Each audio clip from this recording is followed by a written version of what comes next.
नानासुगन्धिपुष्पाणि यथा कालोद्भवानि च पुष्पाञ्जलिर्मया दत्तो ग्रहाणः परमेश्वरिः। श्रीपुराणपुरुषोत्तमाय नमः। मन्त्रपुष्पाञ्जलिं समर्पयामि। यहाँ भी बैठ सकते हैं ऊपर ठीक बहन जी। हरिओम श्री राधे। ऊपर भी बैठ सकती हैं, नीचे भी बैठ सकती हैं, जहां आपको आसानी रहे।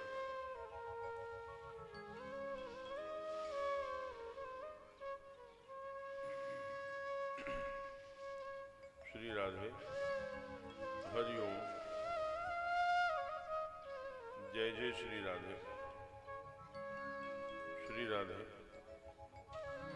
हरिओम। श्री राधे। जय श्री राधे। श्री राधे। एक बार कान में लगा लीजिए। श्री राधे। श्री राधे। अब ठीक होगा।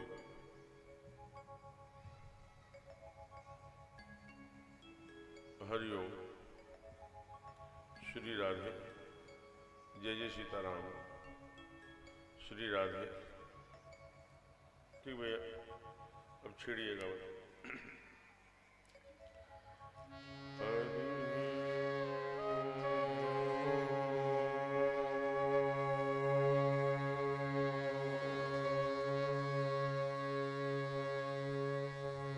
श्री गणेशाय नमः। वर्णानाम् अर्थसंहार रसानां छन्दसामपि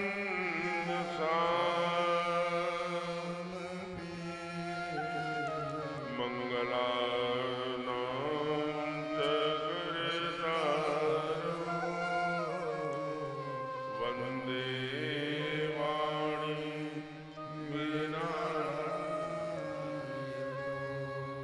आदित्यस्य नमस्काराः ये कुर्वन्ति दिने दिने। आयुर्प्रज्ञा बलं वीर्यं तेजस्तेषां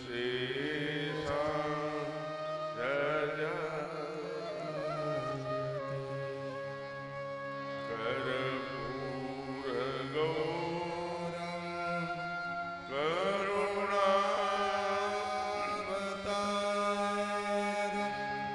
संसारसारं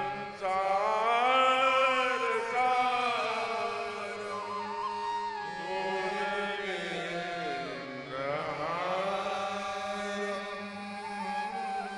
सदा वसन्तं हृदयारविन्दे।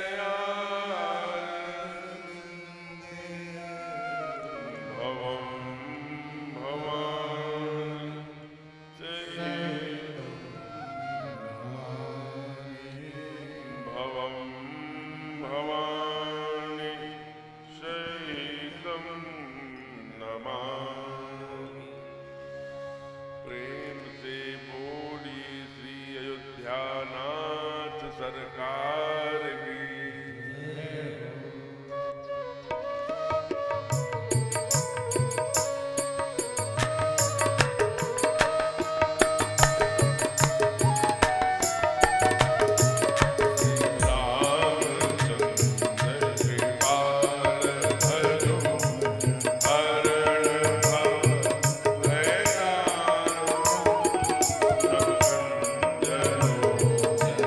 Thank you.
से बोली अनंत बलवंत हनुमंत लाल जी महाराज की।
उमापति महादेव की जय हो, पवन सुत हनुमान की जय हो, आज के आनंद की जय हो, अपने अपने सद्गुरुदेव भगवान की जय हो, श्री पनिहवा बाबा सरकार की जय हो, शिव द्वार स्थित गौरी मैया बाबा विश्वनाथ सरकार की जय हो, पूज्य संत गोस्वामी तुलसीदास जी महाराज की जय हो, बाबा काशी विश्वनाथ सरकार की जय हो, सब भक्तन की जय हो, सब संतन की जय हो। नमः पार्वती फतेह हर हर महादेव।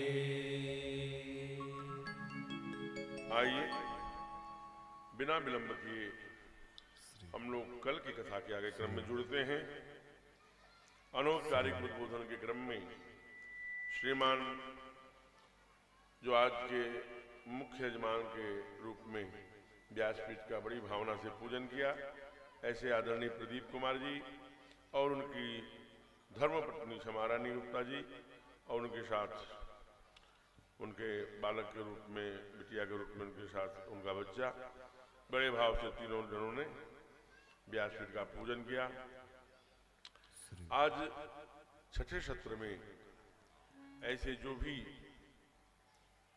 हमारे श्री राम कथा रस रसिक बंधु आए हैं, व्यासपीठ उनको प्रणाम करती है, उनका स्वागत करती है, अभिनंदन करती है और साथ ही शक्ति की स्वरूप पूज्या माताएं, ऐसे प्यारे बच्चों सभी को यथा योग्य अभिवादन करते हुए कल के कथाक्रम में आगे हम लोग बढ़ते हैं। कल हम लोगों ने इसी पंडाल में बहुत धूमधाम से भगवान के विवाहोत्सव की कथा गाई एवं सुनी थी।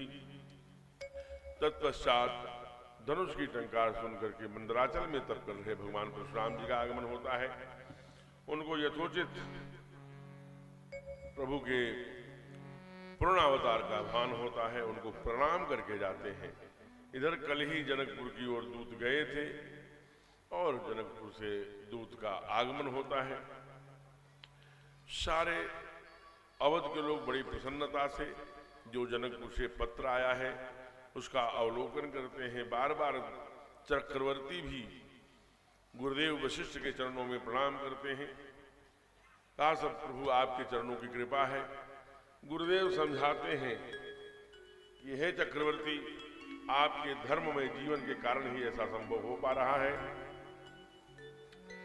क्योंकि आपका जो संपूर्ण ऐश्वर्य, संपूर्ण संपदा, धर्मशील पर जाए बुला, जो बिना बुलाए धर्मशील पर आती है, इसलिए इसमें कोई चमत्कार नहीं है। आपका आध्यात्मिक धार्मिक जीवन, भक्ति में एक आपका जो जीवन त्याग में, तप में, निष्ठा में, समग्रता के लिए, देवत्व के लिए जो आपका समर्पित जीवन है, उसके कारण से ही यश कीर्ति आपके समाज में पताका फहर रहा है। इसी कारण से ऐसे सुयोग्य, गुणवान, ऐसे बलवान, ऐसे समाज में प्रतिष्ठा प्राप्त कर रहे आपके तेजस्वी चारों पुत्र बड़ा नाम करने वाले हैं। ये तो अभी पहली झांकी है। ऐसा गुरुदेव ने बहुत सुंदर वाक्य से समझाया और बारात सजा करके अवध में आए। इधर जनक जी ने तुरंत पुरोहितों को बुलाया सदानंद जी के नेतृत्व में और कहा कि भाई लग्न निकालिए। तो लग्न निकाला। उधर ब्रह्मा जी को लगा कि दुनिया के सरकार के त्रिलोकीनाथ का विवाह है, इसलिए शुभ मुहूर्त में होना चाहिए, इसलिए एक लग्न उन्होंने भेजा। इधर चक्रवर्ती राजा दशरथ जी तो जनक जी के लगन के आधार पर ही अधीन थे। कहा महाराज जी, नारद जी ब्रह्मलोक से लगन लेके आए हैं। कहा क्या लगन है, लेकर बाँचो। जब लगन पढ़ी गई तो जो जनक जी ने लगन निकलवाया था वही लग्न ब्रह्मलोक से भी आए। इसलिए उन्होंने अपने आचार्यों को दान उपदान देना जब शुरू किया तो लोगों ने कहा कि महाराज, ब्रह्मा जी ने लग्न भेजा है और आप अपने आचार्यों को दान दे रहे हैं। तो उन्होंने कहा ये बड़ी बात है, ब्रह्मलोक में तो नारद जैसा ज्ञानी है, विधाता ही जो सृष्टि की रचना करने वाला है, जो लग्नों की रचना करने वाला है, वो स्वयं भेजे हैं। लेकिन धन्य है हमारे आचार्य, जो ब्रह्मा जी ने मुहूर्त निकाला वही मुहूर्त हमारे आचार्यों ने दिया।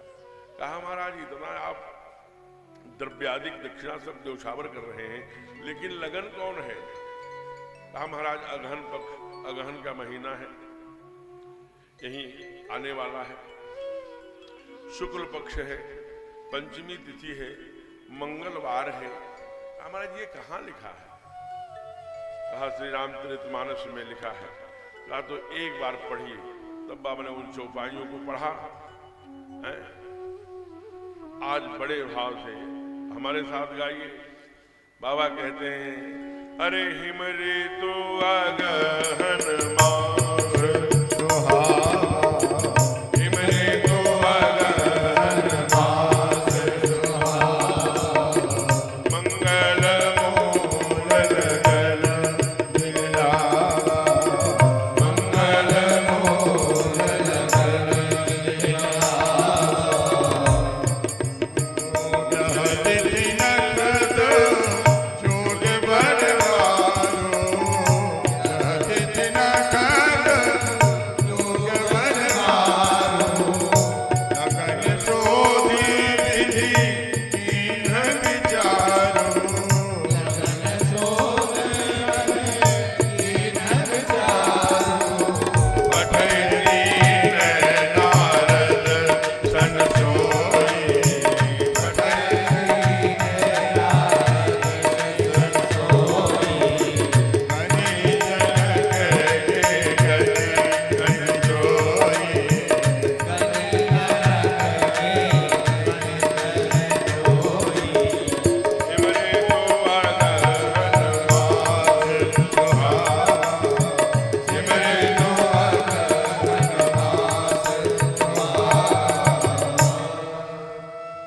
कहा महाराज वही लग्न है। हिम ऋतु अगहन माह सुहावा, मंगल मूल लगन गृह आ। नखत वार ग्रह जो सबको जोड़कर कीन विचार। कौन? कहा ब्रह्मा जी ने। पठई दीन नारद सोई पात। नारद जी लग्न लेकर आए अगहन शुक्ल पक्ष पंचमी का। प्रायः हम लोग कलिकाल में अगहन महीने में अपने बच्चों का विवाह नहीं रखते, क्योंकि वनवास हो जाएगा। समाज की ये मान्यता है कि हमें राम पुत्र के रूप में चाहिए, राम हमें भाई के रूप में चाहिए, राम हमें पड़ोसी के रूप में चाहिए, लेकिन राम स्वयं बनने की प्रक्रिया से हम हमेशा पीछे हटते हैं। लेकिन इसीलिए मैं बार बार कहा करता हूं कि हमारे सरकार ने कोई किताब नहीं लिखा, न कोई भाषण दिया, जीवन जी के दिखाया। लग्न आई, लग्न पा करके जब मंडप में गए हैं महाराज, तो देखिए परंपरा थी पहले माताएं, यहां तो तिलौली में अब भी बहुत सारी माताओं के सर में मैं देखता हूं कि पीला सिंदूर दिखाई देता है। लेकिन अब अधिकांश, पहले कम से कम शनिवार को पीला सिंदूर पहनती थी माताएं, लेकिन अब वो भी लाल हो गया है। और लाल चिटकी वाला नहीं महाराज, वो एकदम से कलम वाला हो गया है। अब भगवान हमारे ये बाबा को लिखने की आवश्यकता क्या पड़ी कि आने वाला समाज उसका अनुकरण करे। एकदम पीला सिंदूर लेकर मैया को पहना रहे हैं। बाबा लिखते हैं राम सिर सिंदूर, राम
सिंदूर देही, शोभा कई न जात जिह देही।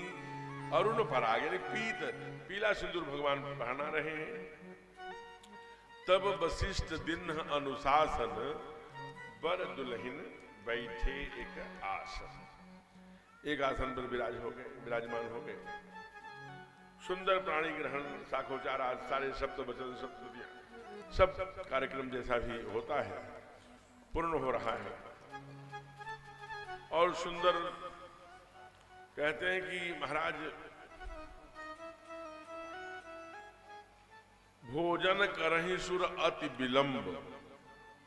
ऐसा ही एक स्थान होता है शादी में, विवाह में, जब दो बातें होती हैं जो पहले नहीं हुआ करती, जो सामान्यतया लोगों को बुरी लगती हैं। एक तो भोजन वो चाहते हैं कि देर में करें। क्यों देर में करें? कहा गारी मधुर स्वर दे ही सब। सारी अच्छा करने लगी, जनकपुर वासियों को ही गाली देने लगी। अब वो दो दर्शक हैं जो उस जोड़ी को देख रहे हैं। दुनिया में अप्रतिम जोड़ी क्या, राजीव नयन धरे धनुषायक, घुटने के नीचे तक जिनकी भुजाएं होंगी, जब मोर बांध करके सरकार खड़े हुए होंगे जनकपुर में, वहां एक क्षण के लिए जाइए। पराम्बा जानकी सीता समारोपित वाम भागम, वाम भाग में मैया विराजमान हुई होंगी। तो उस जोड़ी को देख करके कोई ये भी नहीं सोच रहा कि टोके कि भाई अवधपुर वासियों को गाली देनी है, आप जनकपुर वालों को दे रहे। गालियां, चूंकि यहाँ माताएं बेटी हैं, गालियां बहुत देती हूँ शादी में, उसका ज्ञान है, लेकिन गाली कैसी दे रही हैं? गाली का एक नमूना हमारे शुक्ला जी प्रस्तुत कर रहे हैं, जरा सुनिए केवल 2 लाइन। तू राम जी से पूछे, ओ राम जी से पूछे, जनकपुर की नारी बता दे बबुआ, लोग बदेत काहे गारी बता दे बबुआ, लोग बदेत काहे गारी बता दे बबुआ।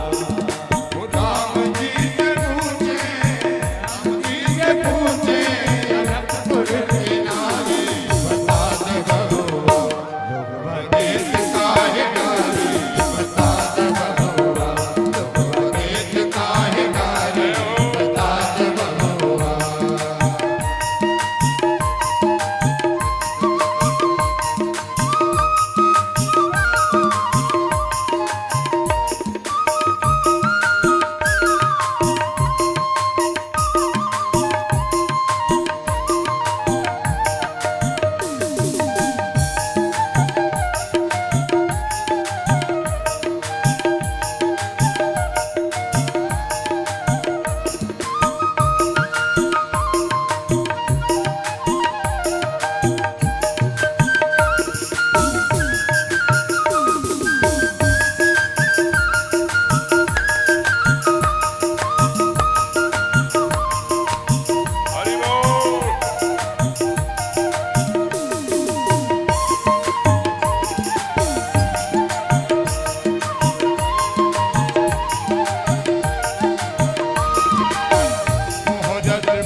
कारण क्या है कि एक भाई गोरा है, एक भाई काला है, जबकि एक ही पिता के आप पुत्र हैं। ऐसे मानो परिहास रूपी गाली दे रहे हैं। इधर बहुत उत्सव मन रहा है, इधर सारे बाराती जीवन जी रहे हैं, उसी समय जितने साधु संत हैं बड़े, जाबाल, विश्वामित्र, सुमंत, क्या कहते हैं इनके, सदानंद जी, वशिष्ठ जी, ये सारे जो ऋषि हैं इकट्ठे हो गए। अब पहले तो जनक जी की नजर पड़ी कि ये सब यहाँ जनवास और ये बारात मंडप छोड़ के सब इकट्ठे मीटिंग कर रहे, कारण क्या है? जब चक्रवर्ती जी की नजर पड़ी तो वहां से उठ करके मामा मम्मी पापा से ट्रांसफर होके इस समय कहाँ है उसे आप जानते हैं। कई ऐसे लोगों से हम मिलते हैं, आप भी मिलते हैं, समाज में रहते हैं।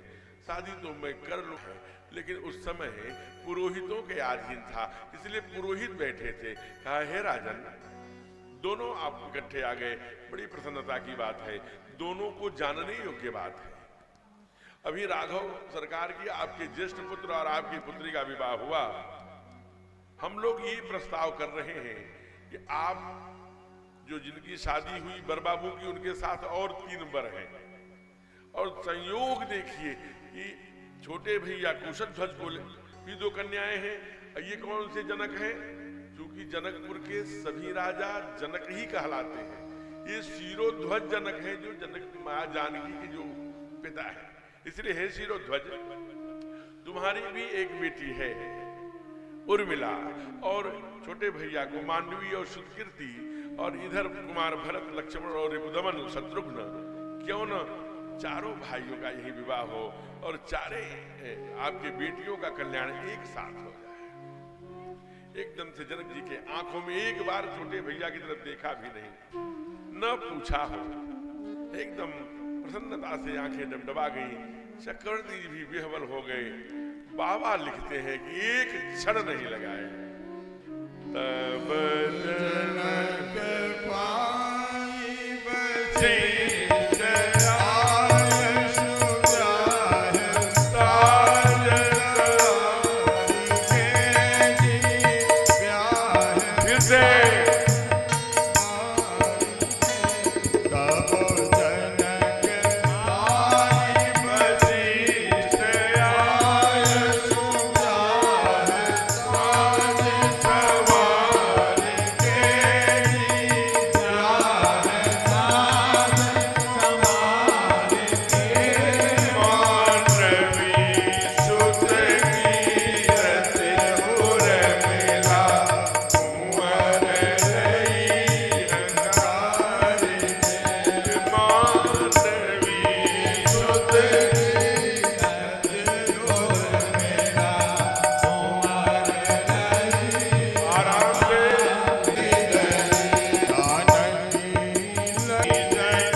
चक्रवर्ती जी जैसे क्रियन सहित फलचार, अर्थ धर्म काम मोक्ष चतुष्टय पुरुषार्थ कौन क्रियाओं सहित प्राप्त हो गया हो, वैसे चक्रवर्ती फूले नहीं समाते।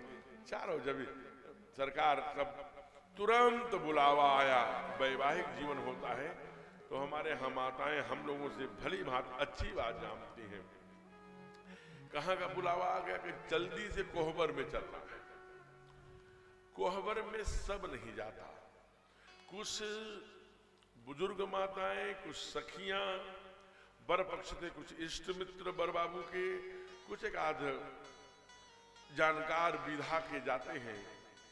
स्वाभाविक रूप से कोह माने क्रोध, गुस्सा, वर माने श्रेष्ठ, कोह वर। तो जहां श्रेष्ठ माने थोड़ा वो, अब ये श्री रामचरितमानस में आया कि कोहबर में गए। अन्य पाश्चात्य लोगों ने इसे लिखा कि वहां पर जो पत्नी बेटी होती थी और बर बाबू, उनका एक परिचयात्मक शिष्टाचार, लेकिन अलग अलग विधा है। कहीं पानी में कुछ डाल दिया उसको खोजना है, कहीं पट्टी बांध दिया, कुछ ऐसे कुछ क्रियाएं जो करते हैं। दीवार पर कुछ गणेश जी की मूर्ति गोबर से, कहीं सिंदूर से, कहीं अब तो बना बनाया फोटो आ रहा है, चिपका दीजिए, जो भी वैसा हो रहा है। वहां हास परिहास भी हो रहा है। उस हास परिहास में सारी सखियां जो मैथिली की हैं वो रिद्धि सिद्धि हैं, उनको स्वयं मैया ने बुलाया है, ये बात सबको पता है। माँ ने प्रेरणा दे करके अपनी सिद्धता से, अपने तप के द्वारा सारे रिद्धि सिद्धियों को बारात की स्वागत के लिए बुला लिया है कि नारायण ब्याहने आ रहे हैं कहीं। लेकिन नारायण तो मौन है। लिखते हैं कि समुद्री गांभीर्य धरती क्षमा, समुद्र के समान जिनके चेहरे पर गंभीरता है, जो न इधर देखते हैं, इधर देखते हैं, ऊपर देखते हैं, नीचे देखते हैं, मौन भय बैठे। और धनुष तोड़ते समय भी ऐसे बैठे थे। तोड़ने के पहले वो तो कुमार लक्ष्मण जी ने जगाया। आज सखियां चाहती हैं कि ये भी कुछ बोलें, कुछ हंसें, कुछ बोलें, कैसे बोलते हैं, कैसे हंसते हैं, ये जानने के लिए तमाम विज्ञ वचन, कुछ मजाक के वचन, कुछ परिहास के वचन बोल रही हैं। लेकिन हमारे साथ हैं, हमारे राघव तो एकदम गंभीर बने बैठे हैं। तब नहीं रहा गया। तब एक सखी ने कहा, ये गोरा वाले तो कुछ बोलता है, लेकिन ये जो काले वाले हैं ये तो एक गूंगे हैं क्या जन्म से। तो भगवान तो फिर भी मौन है। लेकिन कुमार लक्ष्मण जी कहा कि शांत होकर के बैठिए, जो कार्यक्रम है वो करने दीजिए, करके जल्दी चला। अब वो भी बर बने हैं, लेकिन भैया को कोई कुछ बोल दे तो लखन मौन रह ले, ऐसा कैसे संभव। अगर आप ज्यादा टाएं टाएं बोलेंगी तो एक बात कान खोल के सुन लीजिए। अगर ये गूंगा वाले धनुष, जिसे आप गूंगा कह रही हैं, अगर धनुष को न तोड़ा होता तो ये जो जिसको आप बता रही हैं बड़ी सुंदर है, बड़ी बोलने वाली है, बड़ी चंचल है, वो बिना शादी के ही रह जाती। जनक जी आपके राजा साहब हाथ जोड़ करके कह दिया था कि कुंवर रहे क्या करहूं, लिखा न विधि वैदेही विबाहु। भूल गई क्या? तब तक एक शख्स उधर पीछे से निकली, थोड़ी सांवली सी थी। उसने कहा, क्या बोलते हैं आप, बहुत बोलते हैं, क्या धनुष आपके भैया ने तोड़ा है? कहा फिर किसने तोड़ा है? कहा अच्छा अब अभी बताओ, मैं कुछ प्रश्न कर रही हूं। तो कुमार लक्ष्मण ने कुछ परिहास में ही बात विवाद प्रारंभ किया। लेकिन इधर सरकार ने मना किया, लक्ष्मण चुप हो जाओ, तुम समझते नहीं हो, ये मिथिला की बहनें हैं, मिथिला की लड़कियां हैं, और जानकी ने रिद्धि सिद्धि ऊपर से और बढ़ा के रखा है, कुछ भी बोल देंगी। नहीं भैया, अब मैं आपका अपमान नहीं सरकार, कोई अपमान नहीं है। तब तक बढ़ा, हाँ बताओ। कहा इसके पहले तुम्हारे भैया ने कितने धनुष तोड़ा? और बार बार कहते हो कि तारका को मार दिया, अहिल्या को उतार दिया। इसके पहले तुम्हारे भैया के पैरों के नीचे पत्थर नहीं आए क्या? बहुत पत्थर आए होंगे। कितने नारी बन गए? इसके पहले कितनी राक्षसियां मारी? ये तो भक्ति का चमत्कार है कि जो ही इनके चरण भक्ति की ओर बढ़े, इनके अंदर वो भक्ति की शक्ति के कारण से चमत्कार हो गए। ये भूल मत करना।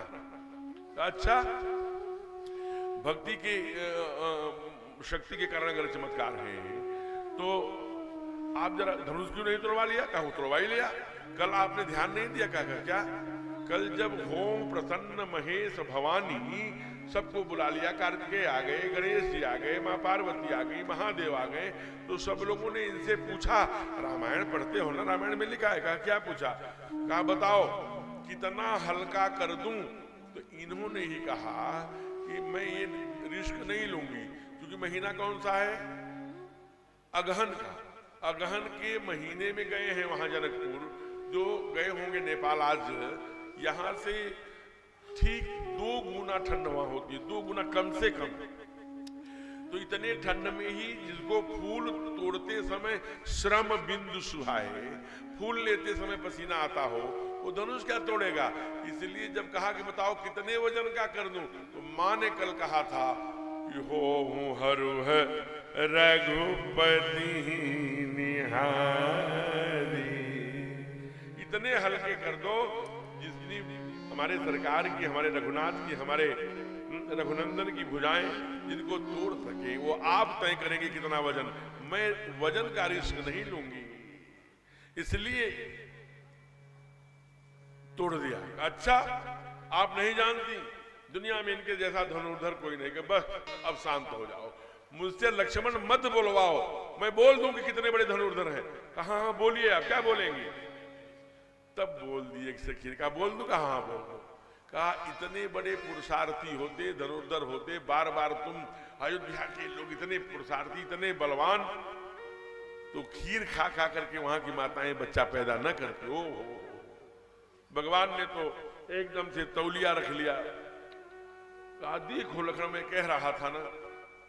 कहा बस, लेकिन कुमार भी क्यों मानने जा। कहा बस आप लोगों ने कह लिया, अब मैं बोलूंगा, अब क्या बोलने के लिए रह गया, यही ना बुलवाना चाहते थे। कहा चली, कम से कम हमारे यहाँ खीर खा के पैदा करते हैं, आपके यहाँ तो जब भी बच्चा चाहिए, बच्ची चाहिए, फावड़ा उठाओ, जाके मिट्टी को खोदो और उसमें से लड़की निकाल लो। आप यहाँ तो मिट्टी से ऐसे हास परिहास वहां कोहबर में हो रहे, बड़ा आनंद का समय बीता। वहां से चारों भाई आगे सरकार, फिर सीता मैया, फिर कुमार भरत, फिर मांडवी, फिर कुमार लक्ष्मण, फिर उर्मिला, फिर रिपुदमन, फिर सुधकीर्ति, चारों गांठ बार, क्या सुंदर सुंदर वस्त्राभूषण चमचम चमचम चमकने वाले जनवास की ओर जा रहे हैं।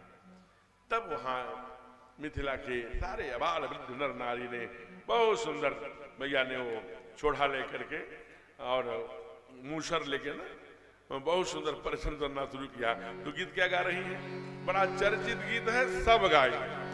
तो आज मिथिला नगरी निहार सखिया, आज मिथिला नगरी निहार सखिया, चारों दुल्हा में बड़का कमाल सखिया, चारों दुल्हा में बड़का कमाल सखिया, आज मिथिला नगरी निहार सखिया, आज मिथिला नगरी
उत्सव गा रहे हैं, ऐसे तो केवल अंश मात्र गाया गया। अगर गाया जाए तो 7 दिन केवल विवाह उत्सव गाया जा सकता है।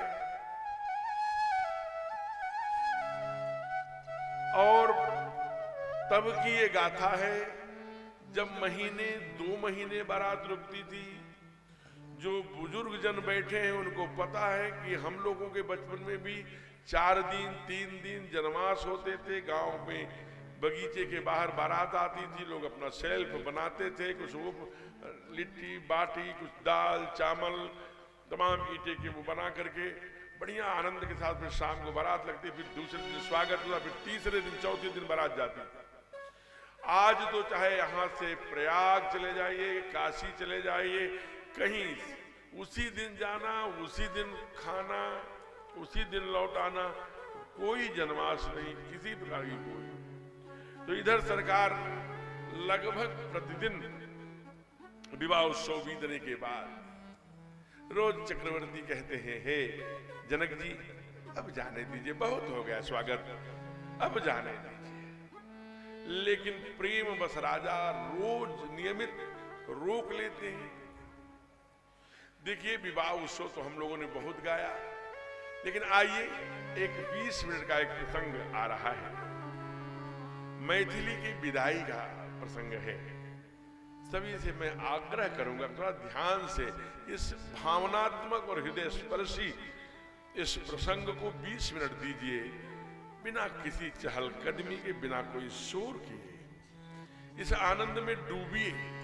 देखिए चक्रवर्ती रोज कहते हैं कि जाना है अवध, अब बारात को विदा करिए, लेकिन भूपति राजा प्रेम बस उन्हें नियमित रोक लेते हैं। एक दिन की बात है, बाबा बड़ी सुंदर दोहा डालते हैं, अवधनाथ चलन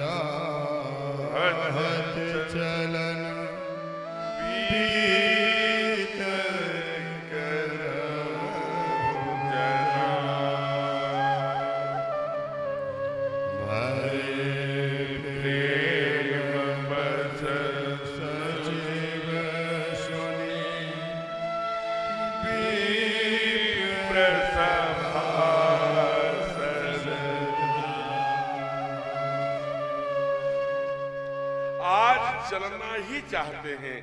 तो ये जनक के वाक्य हैं, अवधनाथ चाहत चलन भीतर करहु जनाव। अब भीतर रनिवास में बता दो, अब समधी साहब जाना चाहते हैं, बहुत रोका, अब नहीं रुकेंगे। सुनिश्चित हमें सब सारे जितने गुरुजन थे, सचिव सब, और कौन सुने सभा सदर, जितने मंत्रिमंडल के लोग थे, सारे आज्ञाकारी सेवक थे, सब दुखी हो गए जब ये रनिवास में सूचना है। तो देखिए हर मां कहीं न कहीं विदा होकर ही आया करती है। कभी न कभी वो बेटी बन के डोली में बैठ के, गाड़ी में, घोड़े में, जिस प्रकार के संसाधन से वो ससुराल को आया करती है, वो सारी प्रक्रिया को जानती है। लेकिन याद रखिएगा, जो ही सुनैना मैया को ये ज्ञात हुआ कि राजाज्ञा आई है, स्वयं सरकार ने कहा है, वैसे ही चारों भाइयों का प्रवेश होता है। चारों भाइयों ने ये नहीं कहा जल्दी विदा करिए हम चलेंगे। देखिए ये शिष्टाचार है, ये संस्कार देखिए। सरकार ने कहा विदा हो न पितु यहाँ पठाए। बाबूजी ने ना हमको यहाँ विदा होने के लिए भेजा है। वो कैसे विदा किया जाता है, कैसे हुआ जाता है, हमें जानकारी नहीं। माताएं मोहित हो गईं। यहाँ पर उपटंकार हल्दिया से स्नान करा रही हैं, और वहीं पर जहां जिस भवन में रुके हैं उनको रोका गया है भोजन प्रसाद करके। इधर बेटी को मैया पकड़ करके एकदम गोदी में बैठाकर, मां ने वैसे तो 36 गुण दिया है बेटी को, लेकिन प्रमुख रूप से 16 गुणों की चर्चा हम आज करेंगे। बेटी को मां अपने गोद में बैठा के क्या क्या कहती है? चाहे वो राजा जनक की बेटी परांबा मैथिली जगत जननी जगदम्बा मां सीता हो, चाहे कि सामान्य नौकरी चाकरी करने वाला किसान, चाहे IAS की किसी की, चाहे गरीब रिक्शा चालक की बेटी क्यों न हो, बेटी बेटी हुआ करती है। हम आज के ठीक 3 से 4 दिन पहले इसी पंडाल में खचाखच पंडाले भरा हुआ था।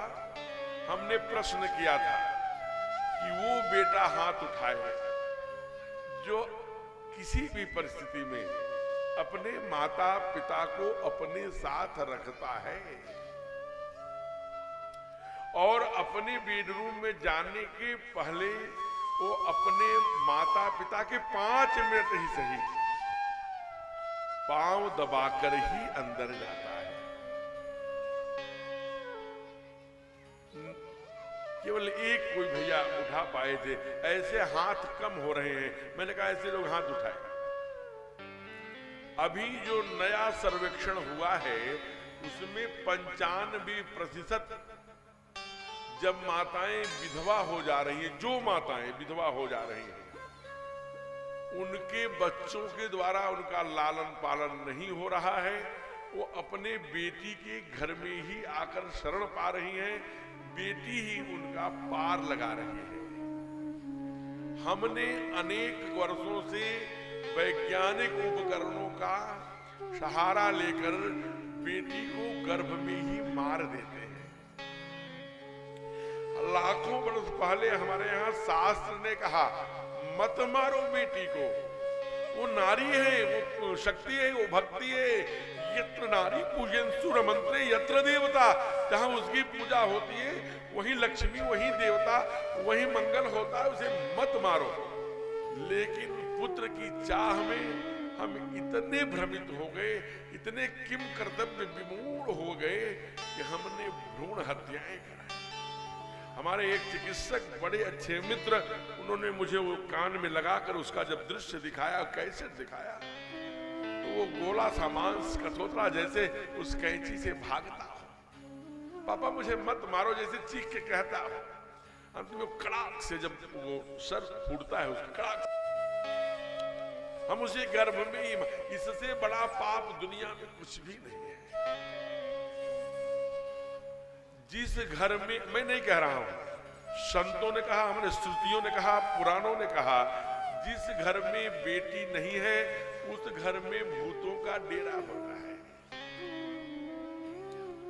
जब बेटी आती है केवल 4-5 वर्ष की होती है, दोनों तरफ चोटी करके आंगन में जब वह पापा पापा कह के कूकती है तो लगता है जैसे मंदिर में घंटी बज रही हो।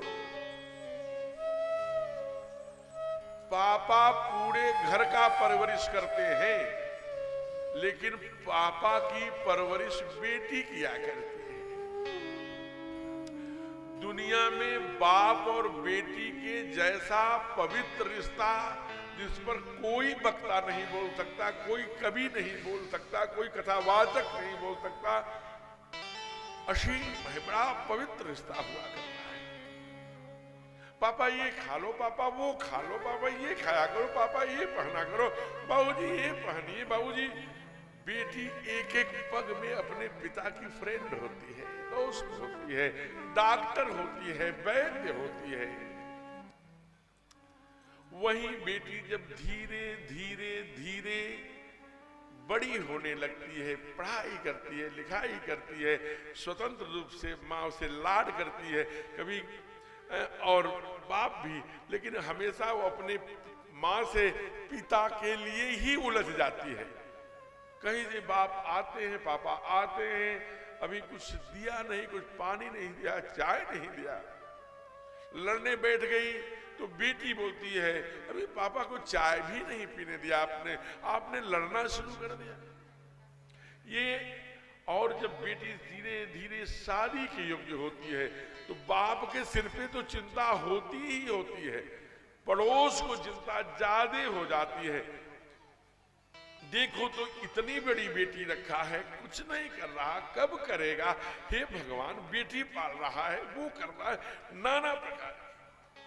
बाप एक एक इंच अपने बेटी को बड़ा होते देखता है, उसे ज्ञान है, उसके चेहरे को पढ़ता है, कब उदास है, कब प्रकाशमान चेहरा है बेटी का, कब तेज है चेहरे पर। कई बार माँ जब दिन रात कहती कहीं देखो जी, कोई और देखने वाला नहीं, अच्छी शादी देखो, जाओ ना, तो बैग उठा करके पापा 2 दिन 4 दिन जाते हैं, घूम के आते हैं, आके पानी भी नहीं पीने पाते, तब तक मैया बोल पड़ती है, क्यों जी, कहीं बात बनी? कहते नहीं बनी।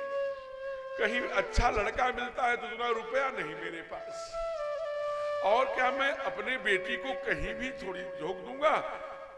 हमने बड़े लाड से पाला है, मैं कहीं उसे नहीं झोंक। पर्दे के पीछे बेटी ये बात सुनती है, घर की पंचायत, चाचा, बड़े पिता, बाबा, कब करोगे, जल्दी करो, कहीं रिश्ता करो, कहीं रिश्ता करो। सुनते सुनते बेटी के इतने कान पक जाते हैं, वो भगवान से कहती, हे भगवान, जैसा भी मिले, बाबूजी की ये चिंता मुझे देखी नहीं जाती, कहीं कर।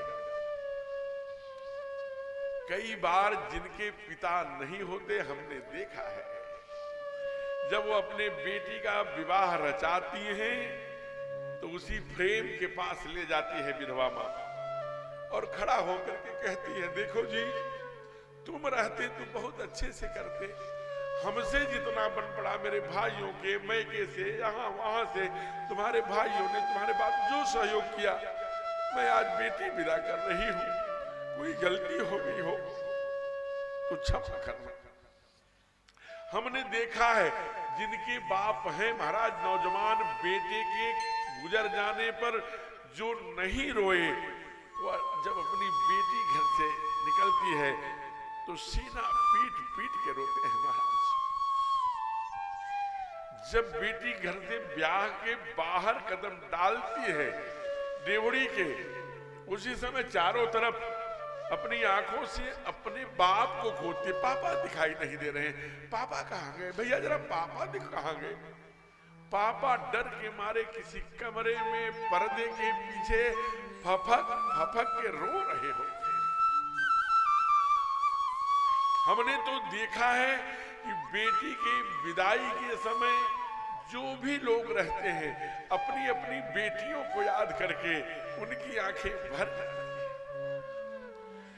भाई लेके जाता है, डोली में, गाड़ी में बैठाता है, मुंह से धार मारता है, कमीज पकड़ के खींच लेती है बेटी, भैया पापा का ध्यान रखना, अलमारी की चाबी मैंने वहीं रख दिया है। जब बेटी बड़ी हो जाती है तो बाप उसको अलमारी का चाबी, डायरी दे देता है। अक्सर परिवारों में उनको इतना दिया, इनको इतना लिया, इनको इतना किया, वो सब चाबी, वो सब कुछ मैंने वहीं रख दिया है, देखना। बाबूजी को समय समय पे दवा देते रहना, बाबूजी बहुत ज्यादा हमारे लिए रोने न पाए, बीमार हो जाएंगे। वही बेटी जो स्वतंत्र रूप से किलकारियां मारते हुए मैके में रहती है, ससुराल में जाते हैं, कई बार राक्षसों के हाथ में गुड़िया फंस जाती है।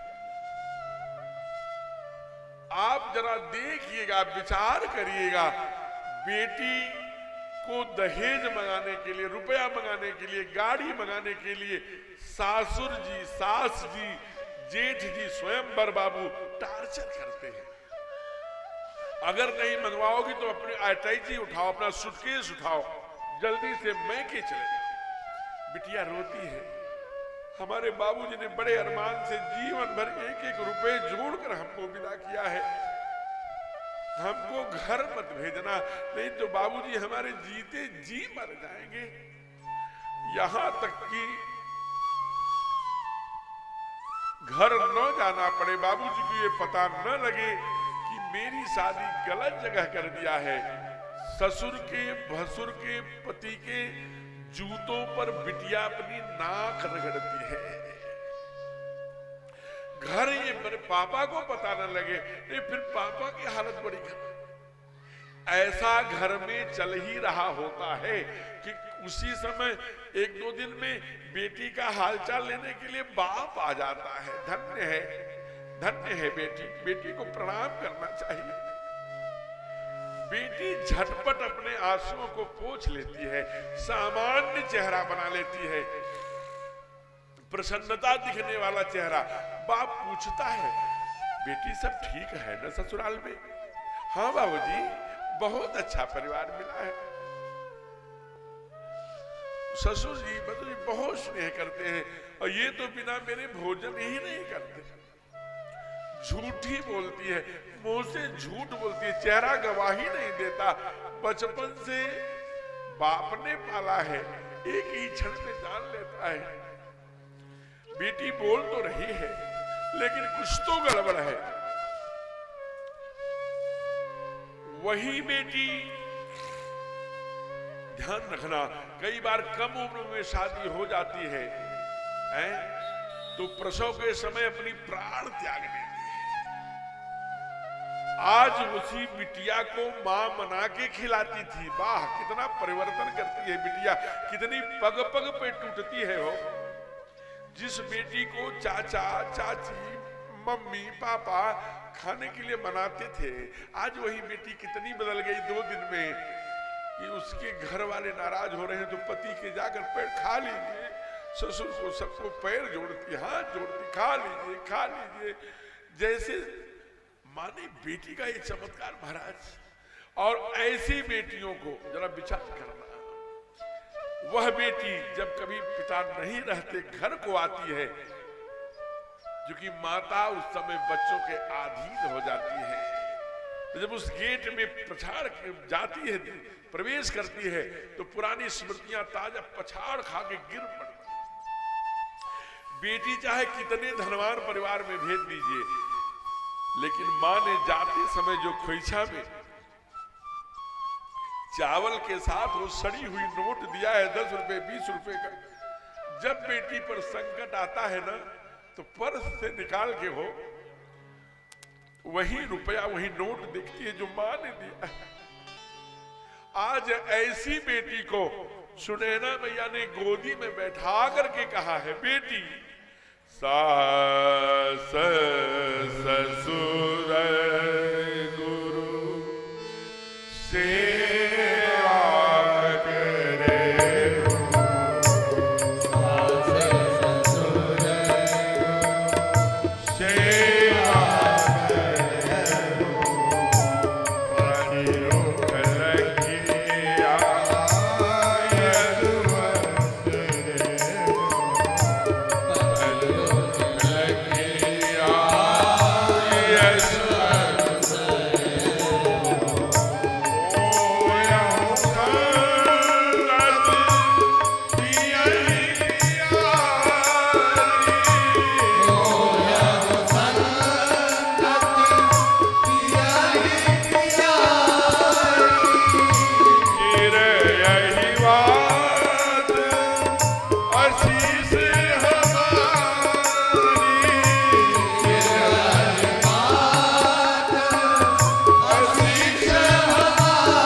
बेटा एक को लोग उतारता है, बेटियां 2 को लोग उतारती है। इसलिए सास ससुर गुरु सेवा करे हो, पति रुख लखी आयस अनुसरे होयहु संतत पिरहि पियहि प्यारी चीर अहिवात असीस हम। मैं तुझे आशीर्वाद दे रही हूं बेटी, जब तक गंग जमुन जल धारा अचल रहे अहिवात तुम्हारा। सास का, ससुर का, गुरु का, पति को कुछ कहना ना पड़े, उनकी प्रेमिका बनना, उनकी सबसे प्यारी बन जाना अपने सत्कर्मों से। मां को आशंका है बेटी ऐसा नहीं करेगी तो पीड़ा पाएगी, क्योंकि कहती है जहां तेरी डोली जा रही है बेटी, वहां से तेरी अर्थी निकलनी चाहिए। एक तरफ बेटी डोली में पैर रखती है, मां बोलती है कि जहां पर तेरी डोली जा रही है वहीं से तेरी अर्थी निकलनी चाहिए। ये पाठशाला का सूत्र समझना था, वहीं पे ट्रांसफर कर रही है। बेटी बूढ़ी हो जाए लेकिन अगर मायके में फोन करती है ना, सबसे पहले यही प्रश्न करती है, पापा कैसे हैं, बाबूजी कैसे हैं। यह 16 सूत्र में भी 4 की चर्चा मैंने किया, पति, सास, ससुर, गुरु, पति। बहुत सुंदर इसी भाव को श्री माली जी, पूज्य श्री माली जी महाराज बिहार के ब्रज में रहते थे, वृंदावन में, अद्वितीय विद्वान, उन्हीं की रचना है। बहुत कथावाचक गाते हैं, आप भी गा लीजिए। क्या? बेटी ससुरे में रही है तो चांद बन गए, ससुरे में रही है तो चांद बन गए। बेटी ससुरे में रही है तो चांद बन गए। ससुरे में रही है तो चांद बन गए। सबके उतरी के नीचे परा बन के सबके उतरी के नीचे परा बन के। ससुरे में रही है चांद बन के। ससुरे में रही है तो चांद बन के।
आगे साधक कहता है क्या करना है? सास के निज दिन चरण दबैहा, सास के निज दिन चरण दबैहा, सास के निज दिन चरण दबैहा, सास के निज दिन चरण दबैहा। बिटिया सबसे पाछ खैहा, बिटिया सबसे पाछ खैहा, बिटिया सबसे पाछ खैहा। बिटिया सबसे पाछ खैहा। दर्द के बाजे जब खड़ुआ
लड़कन के पढ़ैया छोटहर लड़कन को पढ़ैया साझ के तन को समय जपैया साझ के तन को समय जपैया छोटहर लड़कन के पढ़ैया छोटहर लड़कन के पढ़ैया केहू के आहट पैया घूंघट में छुपैया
माताओं को बड़े ध्यान से सुनना चाहिए। पर अम्बा सुने ना, मैथिली को बैठा कर बोल रही है, क्या कहती है? इज्जत पगड़ी के जो गई है, इज्जत पगड़ी जो गई है, इज्जत पगड़ी के जो गई है, इज्जत पगड़ी के जो गई है, हर से बहरा कब होना चाहिए, हर से बहरा कब होना चाहिए, इज्जत पगड़ी के जो गई है, इज्जत पगड़ी के जो गई है, हर से बहरा कब होना चाहिए, हर से बहरा कब होना चाहिए, तोरे कारण घर बटाई जनिया जियत ना बवाई, तोरे कारण घर बटाई जनिया जियत ना बवाई, तोरे कारण घर बटाई जनिया जियत ना बवाई, तोरे कारण घर बटाई जनिया जियत ना बवाई, ऐसन जन करी है ओरहन आवे पान पर के, ऐसन जन करी है ओरहन आवे पान पर के, सबके उतरी के बिचवा परान बन के, सबके उतरी के बिचवा परान बन के, बेटी ससुरे में रही हर जान बन के, बेटी ससुरे में रही हर जान बन के, सबके उतरी के बिचवा परान बन के, सबके उतरी के बिचवा परान बन के, बेटी ससुरे में रही हर जान बन के,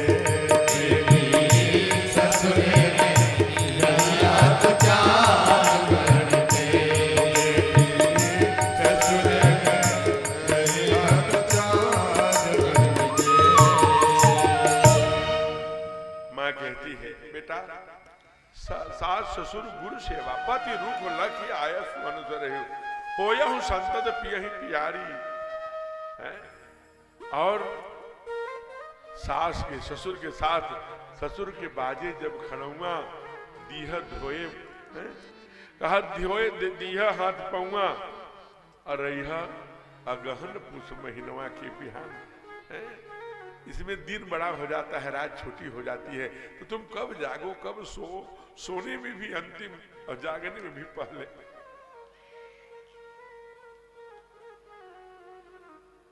अंत में कहती है इतना रहना पति के प्रिय कि रहिया घर में हीरा मोती के दुकान।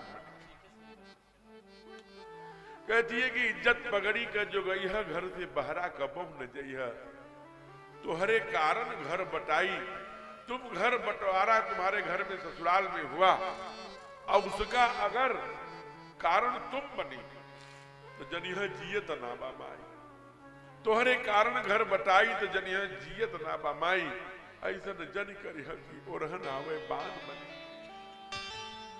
इन सभी सूत्रों को माने जिया है।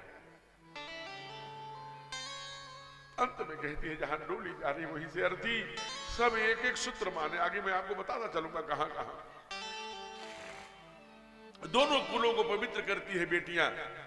बहुत अधीर हो गई है मैया। सारी सखियां सारी सहेलियां यहां तक कि महाराज जब जनक जी आए हैं तो मैया को थोड़ा ढाढ़स लगा है। पिताजी बड़े ज्ञानी है, मैया को चुप करा देंगे। वो आए तो मैथिली के भवन की ओर से आए थे, सुंदर सदन के। वहां की तो और बुरी हालत थी। वहां के जीव जंतु पशु पक्षी मारा तबेले में जो घोड़े थे हो सुख सारिका जानकी जाए कनक पीजर राख पठाए से सब कहती कहा बैठी। जरा खग मृग कर एक खग मृग जीव जंतु की जब ऐसी गति है तो मनुज बाबा कहते हैं मनुज दशा कैसी कही जाना। मनुष्य की क्या हाल होगी जहां जीव पशु पक्षी सुख सारिकाएं बार बार कहती हैं वैदेही कहां है वैदेही। जनक जी आए, मां ने कहा बाबूजी देखिए तो मैया कितनी अधीर हो रही है। अगर ये ऐसे अधीर होगी तो मैं कैसे, बताइए जरा समझाइए। ये ज्ञानी है, बड़े धैर्यवान है, लेकिन बाबा कहते हैं सियहि बिलो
महामर्याद ज्ञान की सारी मर्यादाएं रखी की रखी रह गई।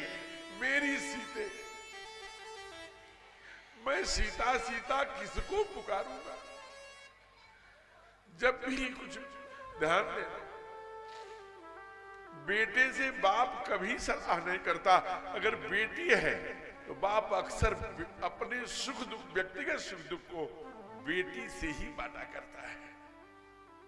आज वही जनक कह रहे हैं, हे मेरे लाडो, अब मैं किससे अपना सुख दुख किससे कहूं? इसलिए मैं कहा करता हूं कि बाप की डॉक्टर ही नहीं, सचिव, वैद्य, गुरु, मित्र, सखा, लाडली सब बेटी हुआ करती है। बेटा मैं अभी आ रहा था, पशु पक्षी सब सुख सारिका जो तुम्हारे पाले सब मुझसे पूछ रहे थे, वैदेही का सरकार आए, सभी को प्रणाम किया है। बाबा लिखते हैं सरकार के चरणों में प्रणाम किया हमारे राघवेंद्र सरकार को। दशरथ जी आकर के चक्रवर्ती गले से लगा लिया, कहा आप चिंता मत करिए, मैं बहुएं नहीं ले जा रहा हूं। कहा फिर? कहा मैंने महारानी को, आपको आंसू बहाते तड़पते बेटियों को देखा है, बेटियों को जाते हुए, इसलिए इनको हम बहू की तरह नहीं बेटी की तरह रखेंगे, ये आपको वचन देता है। इसलिए चक्रवर्ती सरकार जब अवध गए हैं ना, तो तीनों रानियों को पहले बुलाया है, बुलाकर कहा है कि हे रानियां, बधू लड़ेगी पर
रानी जी लोग मुझसे कह रहे हैं, हे महारानियों, आपने उसको नहीं देखा, उस दृश्य को हम देखें, उसके साक्षी हैं।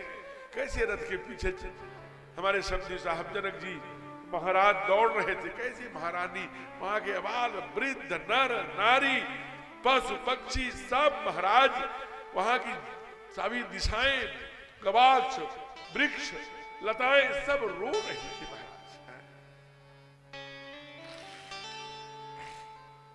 बेटी गजब की है हो, इसलिए आज अगर ये कहना पड़े, जहां हजारों लाखों वर्ष बाद पहले कहा जा चुका कि जिस घर में बिटिया की नारी की सम्मान होता है, जहां उनको समुचित उनका आदर होता है, वही लक्ष्मी, वही मंगल, वही भगवान का वास होता है, नहीं तो वहां भूतों का डेरा। उसके बाद ये तत्कालीन प्रधानमंत्री को कहना पड़े कि बेटी बचाओ देश बचाओ, बेटी पढ़ाओ देश बचाओ। ध्यान रखना, सारे धीरे धीरे उत्सव मन रहा अवध में, सारे मेहमान फूफा बहनोई साधु संत सब। विश्वामित्र जी भी जाना चाहते हैं कि जाऊं चक्रवर्ती, बहुत दिन हो गए। हमारी एक मर्यादा है, यद्यपि डल्लप में है, वातानुकूलित कमरे में है, सेवक सेवकिनी लगे हैं, क्या सुंदर वस्त्र है, वहां कूसा के चटाई पर सोने वाले हैं, लेकिन यही मर्यादा है। ध्यान रखना, एक दिन एकदम तैयार होके अब मैं नहीं रुक सकता, हमारी पहचान हमारा तप है, मैं भोग कैसे करूंगा। इसीलिए मैं, आप चक्रवर्ती हैं, मैं विश्वामित्र। ध्यान रखना, पूरे रामायण में फिर विश्वामित्र नहीं आए हैं कि नहीं चले हम 2 दिन मलाई खाए जाएं, वो तो मेरा चेला है, नहीं, फिर नहीं आए। जब ध्यान रखना, और एक बात और मैं कह रहा हूं, इस मंच से कह रहा हूं, सुधी श्रोता बैठे हैं विचार करेंगे।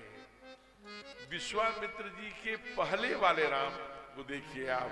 और जब गुरुदेव विश्वामित्र जी ले गए हैं और जब वापस बहू को लेकर आए हैं, तब के राम को देखिए कितना गुरु ने निखारा है। हो गुरु की कृपा हो गई तो समझ लेना है? भगवान तो सर्व समर्थमान है, लेकिन आदर्श दिखाना क्या चाहते हैं।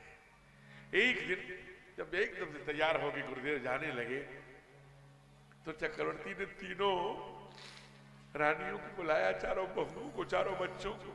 कहा सबको बुला रहे हो? कहा मैं जानता हूं विश्वामित्र जी न जमीन लेने वाले हैं, न सेना लेने वाले हैं, न रथ लेने वाले हैं, न गांव लेने वाले हैं, न कोई दान लेने वाले हैं। मैं जानता हूं, कम से कम श्रद्धा सुमन तो अर्पित करें। कहा कैसा श्रद्धा सुमन? कहा सारी बहुएं, तीनों रानियां अपने चारों पुत्रों सहित गुरुदेव के चरणों में लेट गए और बोल पड़े, नाथ सकल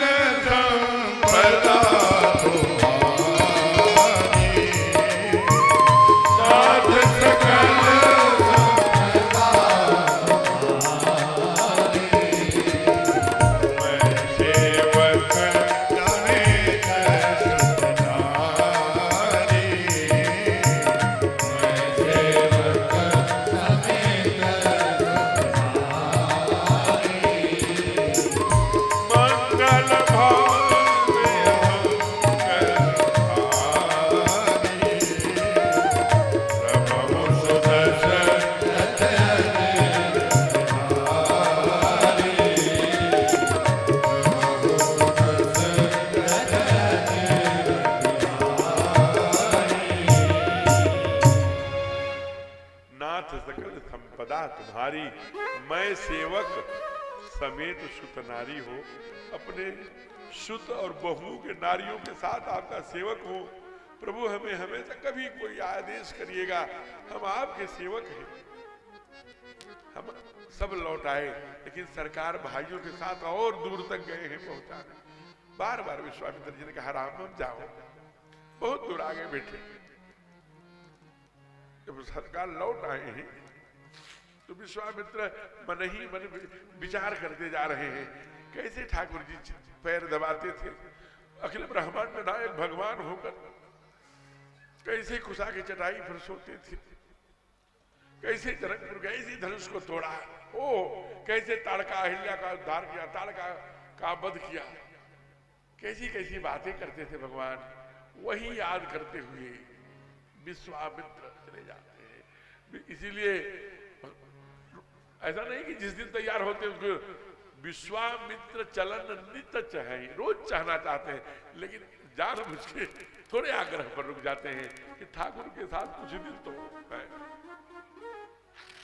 भक्तों ने आकर कहा महाराज ये आपने सुंदर बालकांड क्यों लिखा गुरुदेव? तो पूज्यपाद गोस्वामी तुलसीदास जी ने कहा मैं क्यों लिखा बताऊं? कहा बताइए। आदि जय जय पावन करन कारण राम यश तुलसी करो लीला पावन करन यश तुलसी धोबीरा चरिते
मीरा पावन करन कारण राम यश तुलसी कहो।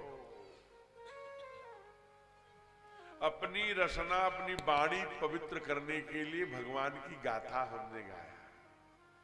और मैं क्या गाऊंगा, आगे कह रहे नीचे, रघुवीर चरित अपार सागर था, पार कभी कौनो चाहे, कोई पार नहीं पा सकता। लेकिन एक बात जानता हूं, भक्तों ने पूछा क्या भगवान, कहा उपवीत ब्याह उछाह मंगल सुनी, जो सुनता है और सुन जे सादर गावही, वैदेही राम प्रसाद ते जन सर्वदा सुख पावे। डंडा ठोक के जो भी भगवान का चरित्र सुनता है गाता है ना, वो जब तक धरती पर रहता है सर्वदा सुख पावही है। इतना चैलेंज कौन करेगा है? इतनी दावा कर रहे हैं जो सुनता है। और अंत में तो यहां तक कर दिया, प्रेम सहजेश प्रेम नर स्त्री हो चाहे पुरुष हो, जो सुनता सुन ही गावही, सुख संपत्ति नाना विधि पावही। सुख संपत्ति नाना प्रकार अनलिमिटेड, लेकिन उसके लिए शर्त रखा। कहा क्या शर्त है, कहा निर्मल मन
जन तो निर्मल जन किसे कहते हैं, मोहि कपट छल छिद्र, ये तीनों खत्म कर दीजिए, आपका मन निर्मल हो गया। कपट किसे कहते हैं, जल्दी से जल्दी बता देना।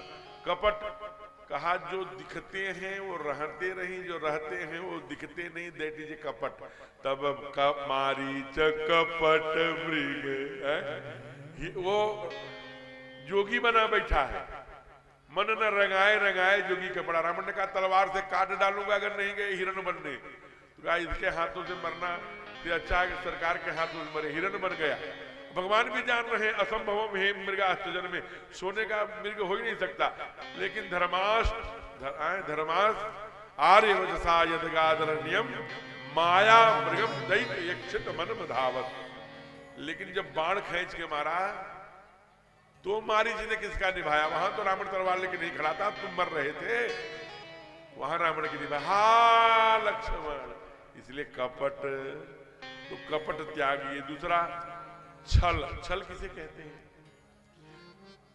साथ माने जे न मित्र दिन दुख हो दुखारी तिन्हि विलोकत पातक भारी। बाबा ने कहा जो विश्वास का खंडन करे, यहां तक कि विश्वास के नाम पर शरबत में पॉइजन दे दी थी, छल कहते हैं। अज्ञानतावश पीठ में छुरा मारने को छल कहते हैं। जो अगले को विश्वास ये हतप्रभ हो जा रही, ये भी ऐसा कर सकता है, तब तो दुनिया पृथ्वी रसातल में चली जाएगी, फिर मैं किसे मित्र बनाऊं? ये भी ऐसा कह सकता है, ये भी ऐसा बोल सकता है। हम तो शुद्ध हृदय से इसके लिए जीवन भर समर्पित रहे, ये भी ऐसा षड्यंत्र करेगा अवसर आने पर। ये और मोह कपट छल छिद्र क्या है? छिद्र माने दूसरे की कमी को हमेशा देखना अथवा दूसरे की बुराई को ही समाज में रखना, श्वास ले ही जीव जूड़ी आव। किसी की प्रशंसा सुनते ही जम्हाई आने लगे, और प्रशंसा करने जिसकी हो रही है वो है जो चला गया, गहरी लंबी सांस छोड़कर कहा तो आप ठीक ही रहे हैं, लेकिन ये एक कमी है, वो एक कमी से शुरू करेगा, दूसरे का ही है? कहा श्रीमद् भागवत में जब उनके गोकर्ण जी के पिताजी, लंबी कथा हो जाएगी, अंत में जब दोनों भाई हैं, एक का नाम गोकर्ण और पहला धुंधकारी है, कहा गोकर्ण पंडितो ज्ञानी धुंधकारी महाखला है। महाखल है तो माता पिता को बड़ा त्रासता है, मैया को तो कुएं में रस्सी बांध के झुका दिया था, इनको भी दौड़ाया, डंडा लेके भागे, गोकर्ण जी के पास गए, कहा अरे बहुत पीट रहा है, तो कहा कि इसी पुत्र के लिए तो आप खाना पीना सब छोड़ के जंगल जंगल भटक रहे थे, आज क्या हो गया? कहा भ्रम था। तब उन्होंने संदेश दिया कि बाबूजी देहंस मांस रुधिरे भीमतिम त्वजत्वम, इस देह मांस के देहंस मांस रुधिरे भीमतिम त्वजत्वम जाया सुता दिशि सुता। अरे जब आप इतना ही नहीं कर पाओगे, अभिनंदन, स्वागत स्वागत स्वागत जी, यथोचित स्थान दीजिए आदरणीय सुनील जी।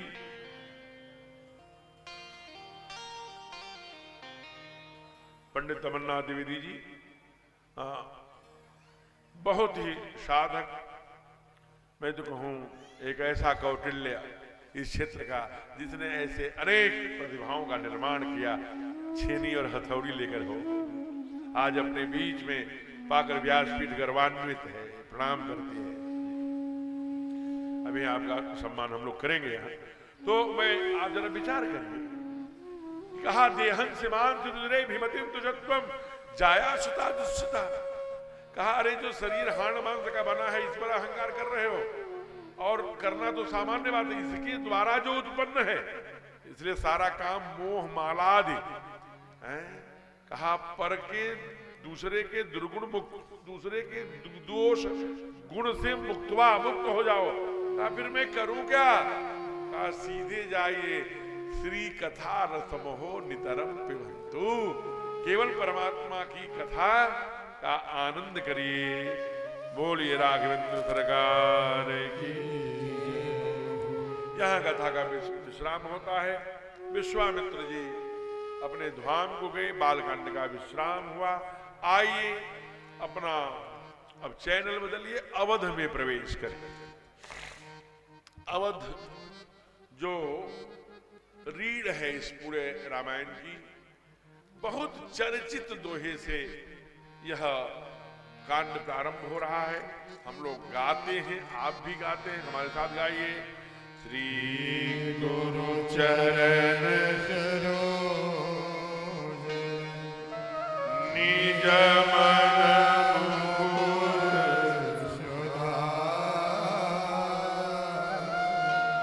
बरनौ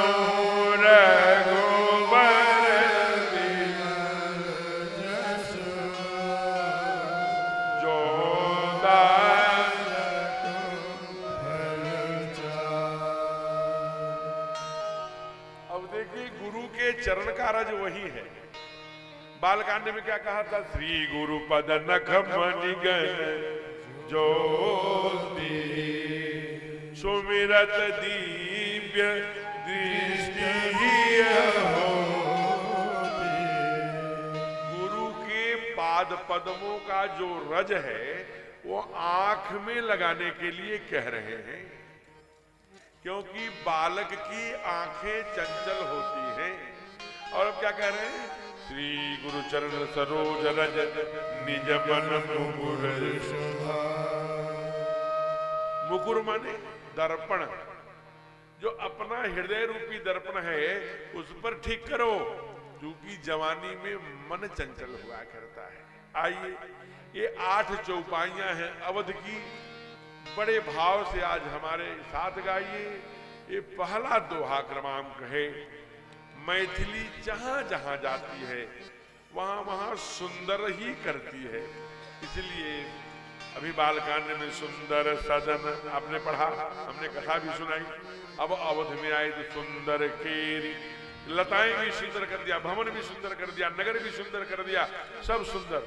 और जब वह चित्रकूट में गई तो बैठे फटिक शिला पर सुंदर। और जब लंका में गई, अभी हम इसमें बहुत ऐसे श्रोता हैं जो हमारे साथ लंका गए थे, श्रीलंका में मैं 3 वर्ष लगातार सुंदरकांड की कथा गाई और अनेक ऐसे बंधु जो मेरे साथ गए थे उस प्रवास पर। आप जरा ध्यान करें कि उस वहां पर पूरे कांड का नाम ही बाबा ने सुंदर कांड कर दिया। तो ये भक्ति प्रवेश कर रही हैं, ये 8 चौपाइयां जो नित्य अपनी पूजा में जोड़ लेता है उसके घर में मंगल ही मंगल होता है। आइए बड़े भाव से। जब तेरा ब्याही घर आए, इतना मंगल मोद बधाए। जब तेरा ब्याही घर आए, इतना मंगल मोद बधाए। भुवन चारी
नए नए मंगल अयोध्या में नित्य हो रहे हैं। लेकिन आगे क्या कहते हैं, एक पंक्ति बहुत सुंदर कहा कि सुकृति मेघ बरस ही सुखबारी। यही बात आज ही विवाह के समय जब चक्रवर्ती ने कहा था ये सब मेरे साथ क्यों हो रहा है गुरुदेव, का ये सब यश समृद्धि सब रुपया पैसा धरल धर्मशील पही जाय लुभाए। आप नहीं बुलाओगे तो भी आएंगे, धर्मशील होना उसके लिए बहुत जरूरी है। इसलिए सुकृत मेघ बरसहि सुख बारी। सुकृत में सत्कर्मों के बादल हमेशा सुख की बरसात करते हैं और दुष्कर्मों के बादल दुख बरसा करते हैं। That is a universal truth, या सत्य सनातन सत्य है मेरे भैया। आज वही अवध में हो रहा है। एक छोटी सी घटना हम सबके लिए बहुत प्रेरक, बहुत संकेत देने वाली, बड़ी विचारणीय, बड़ी ही स्वीकारने योग्य। क्या कहा? कहा कि महाराज एक सिद्धांत है कि जब बाल सफेद होने लगे तो ये समझना चाहिए कि अब हमारा बुढ़ापा आ गया, भगवान ने एक रुमाल भेज दिया है, अब 5 मीटर 6 मीटर वाला कपड़ा भेजने वाले हैं, अब सत्कर्मों के बादलों का निर्माण चाहिए। इसलिए उधर घूमने के लिए, उधर वासना से उपासना की ओर, भोग से योग की ओर, साधना की ओर, परमात्मा मुखी बनने की जो सहज वृत्ति हो वो अपने हृदय में उत्पन्न करनी चाहिए। वो विलास दुर्गुणास से धीरे धीरे निवित्रीकरण। लेकिन कहते हैं महाराज ये कौन करता है? कहा ये राजा करते हैं। राजा की एक आदत है, ध्यान देना, स्वभाव है, उनकी एक आदत है कि जब एकांत में होते हैं तो दाहिने पॉकेट में एक छोटा सा आईना, दर्पण, शीशा रखे रहते हैं। अपने चेहरे को बड़े गौर से देखते हैं, मैं बूढ़ा तो नहीं हो गया, झुर्रियां तो नहीं पड़ रही हैं, क्या मैं भी राजा बनने लायक हूं कि नहीं, ऐसा जो भी देखते होंगे उनका स्वभाव है। आज देखा तो कान के बगल का बाल सफेद था, तो उन्होंने सोचा कि अब मैं बूढ़ा हो गया, अब यह राजपाठ राम को देना चाहिए और मुझे फिर से, चूंकि मंगल भवन में ही राम आते हैं, तो जाकर के पुनः मंगल भवन का निर्माण करना चाहिए। मंगल भवन कैसा होता है, उसके गारे कैसे होते हैं, ईंटें कैसे होते हैं, कैसे छत पड़ती है, कैसे बनता है, इन 6 दिनों में मैंने खूब वर्णन किया है। इसलिए मैं पुनरावृत्ति विषयों का नहीं करूंगा। मैं ये कोई अपनी कल्पना से नहीं कह रहा हूं, बाबा ने लिखा, क्या कहा? राय सुभाष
आदत बस, राय सुभाय मुकुर, मुकुर माने शीशा, कर माने हाथ, हाथ में लिया, बदन बिलोक, शरीर, बदन माने शरीर, बिलोक माने देखना, मुकुट सम कीना, मुकुट माने राजा के सिर पर पहनने जाने वाला एक आभूषण, मुकुट सम कीना।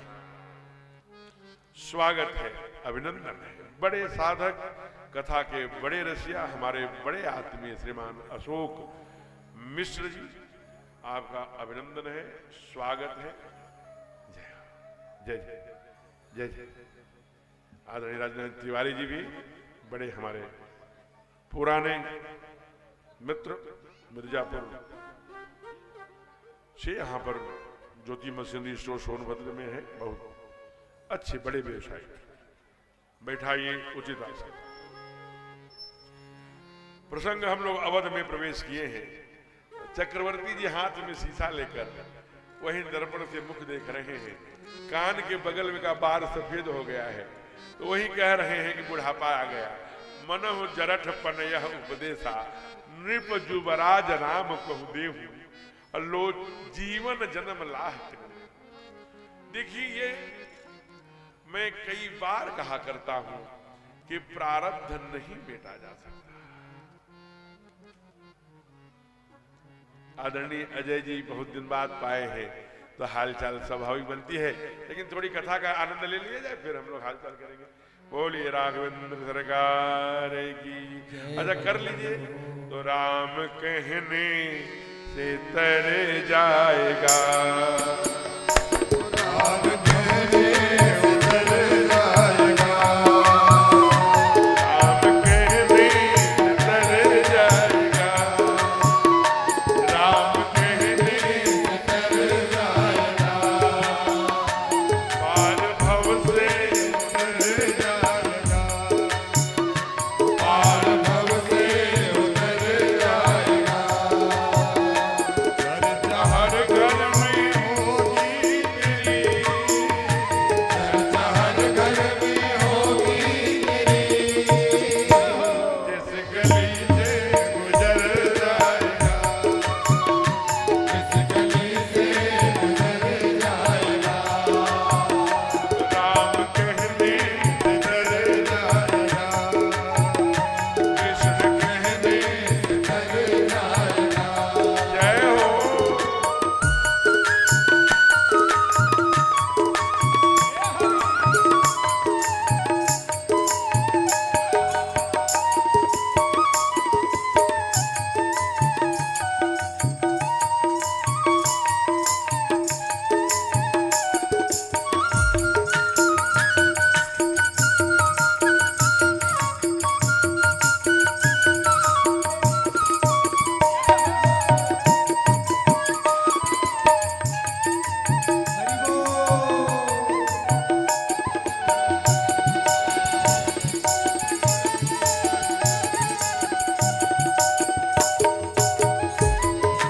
हरि बोल। जय जय।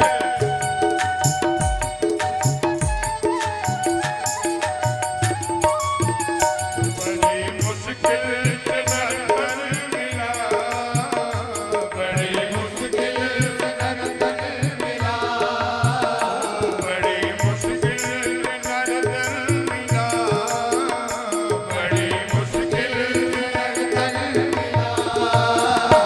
क्या पता फिर किधर जाएगा, क्या पता फिर किधर जाएगा। राम कहने उतर जाएगा, पार भव से उतर जाएगा। चर्चा हर घर में होगी तेरी, चर्चा हर घर में होगी तेरी, जिस गली से गुजर, जाएगा, जिस गली से उतर जाएगा। जय जय।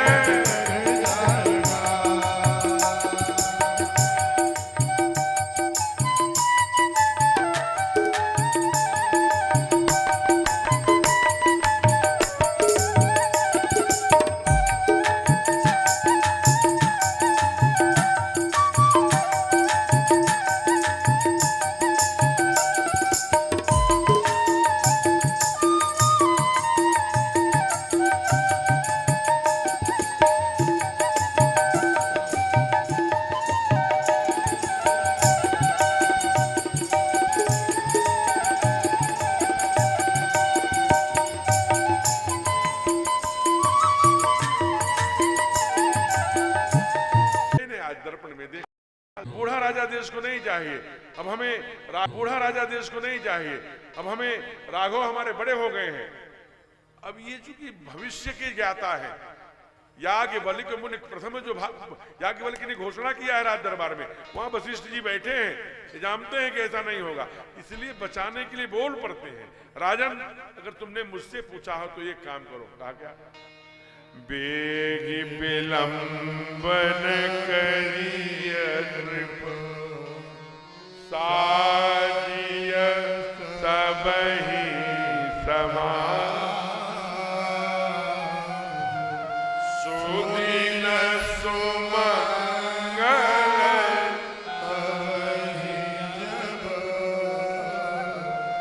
राम होहि।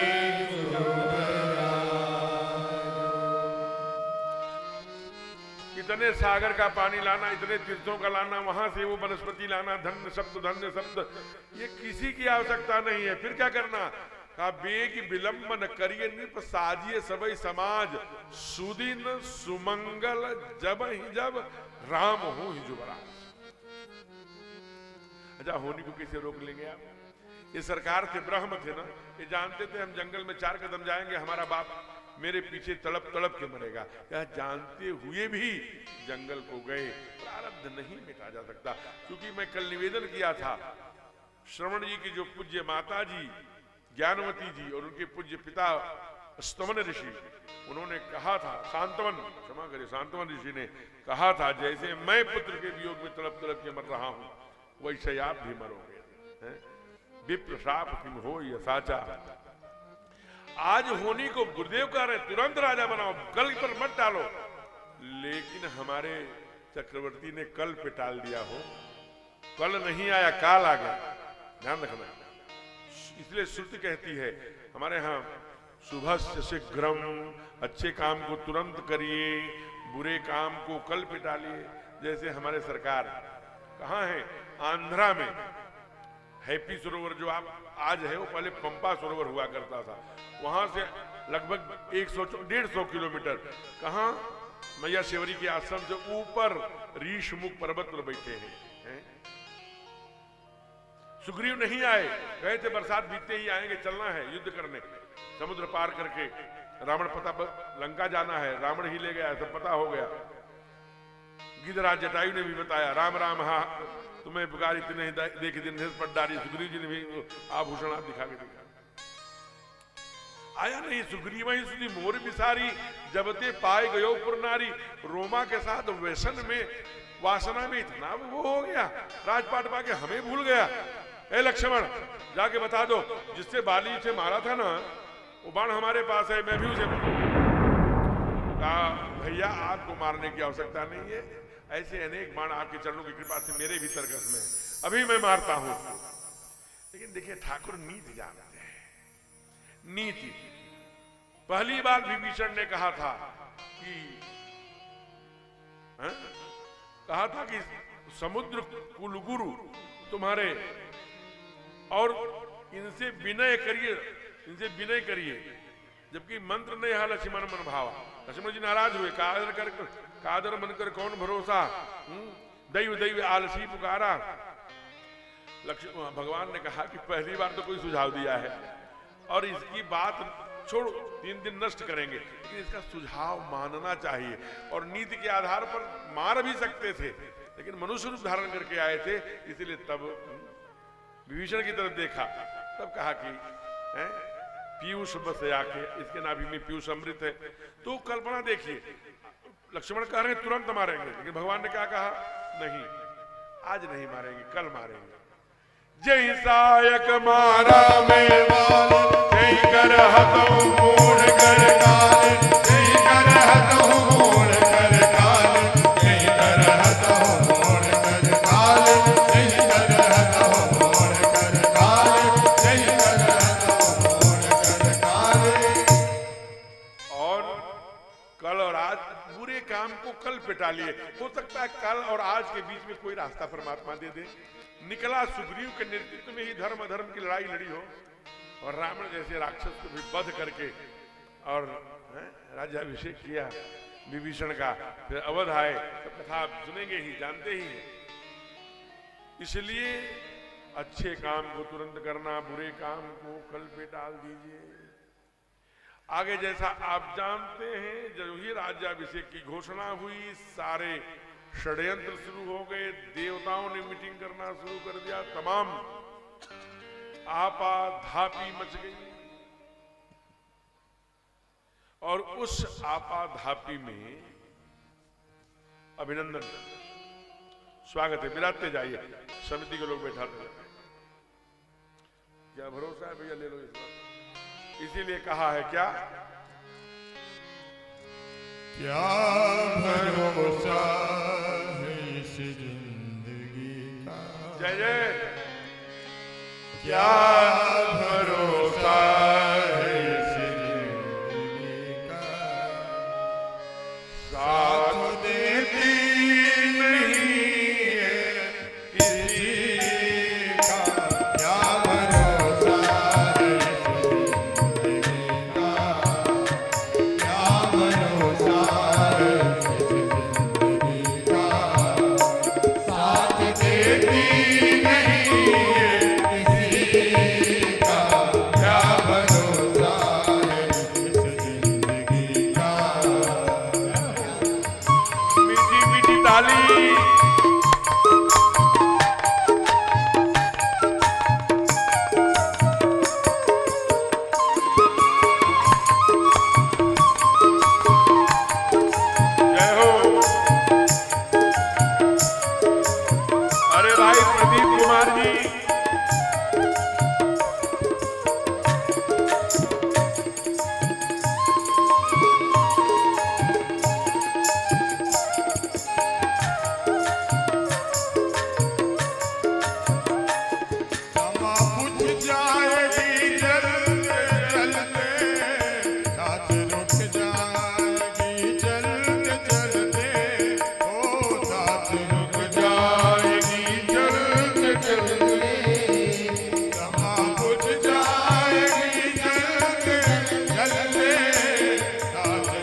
बोलिए भक्त वत्सल भगवान की।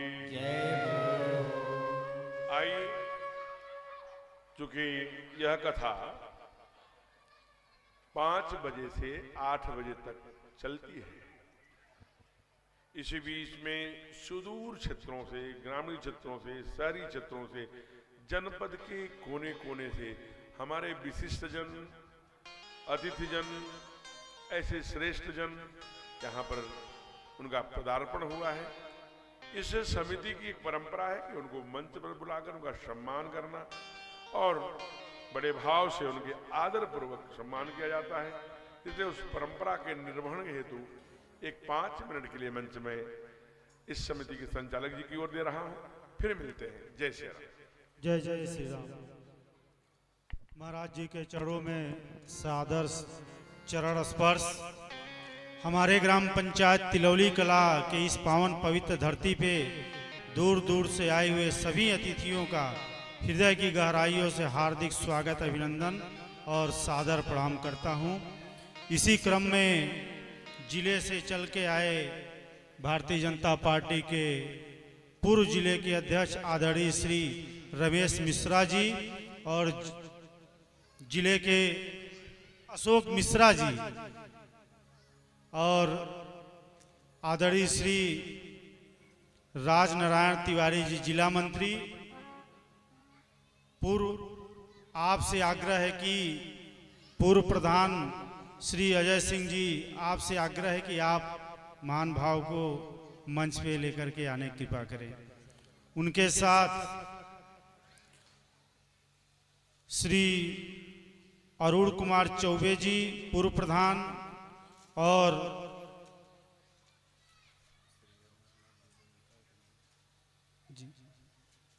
अध्यापक के रूप में हम लोगों के गार्जियन आदरणीय श्री अमरनाथ दुबे जी, आपसे भी आग्रह है कि आप मंच पे आने की कृपा करें। इसी क्रम में घोरावल से चल के आए पूर्व मंडल अध्यक्ष भाई अशोक अग्रहरी जी, राजकुमार जी, श्री अरुण पटेल जी प्रबंधक BDS public school, Shri Surjit Maurya ji, Shri Jitendra Maurya ji, Shri Brijesh Shukla ji भाई साहब, आदरणीय श्री महेश शुक्ला जी भाई साहब, श्री सर्वेश पाठक जी भाई साहब, आपसे आग्रह है कि आप भी मंच पे आने की कृपा करें। श्री अनुराग पाठक जी केंद्रीय विद्यालय के लेक्चरर हैं, आपसे भी आग्रह है कि आप मंच पे आने की कृपा करें। श्री मनोज चौबे जी, आपसे भी आग्रह है कि आप मंच पे आने की कृपा करें। श्री राजकुमार चौबे जी, आपसे मंदहा, आपसे भी आग्रह है कि आप मंच पे आने की कृपा करें। श्री राष्ट्रगंज से चल के आए श्री राकेश सिंह जी, श्री मिथिलेश गिरी जी, श्री ओम प्रकाश जी, आपसे भी आग्रह है कि आप महान भाव मंच पे आने की कृपा करें। कृष्ण कुमार जी अध्यापक तिलौली कला, आपसे भी आग्रह है कि आप मंच पे आने की कृपा करें।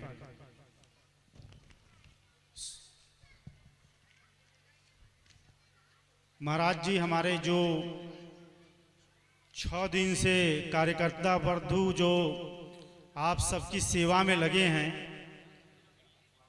उनको भी मंच पे बुलाना चाहता हूं।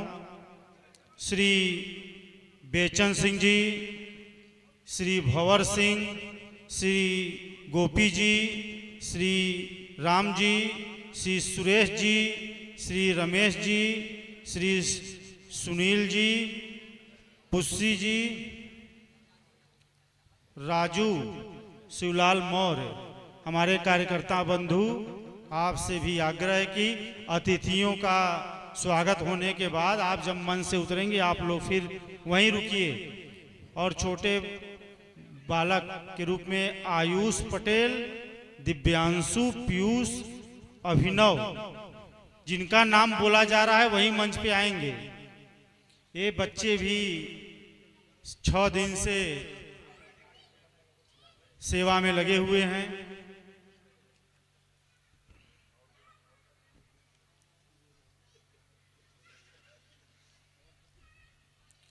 मातृशक्ति के रूप में पूर्व प्रधान श्रीमती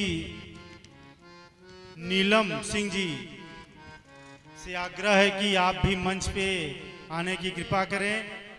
महिमा श्रीमती महिमा सिंह, आपसे आग्रह है कि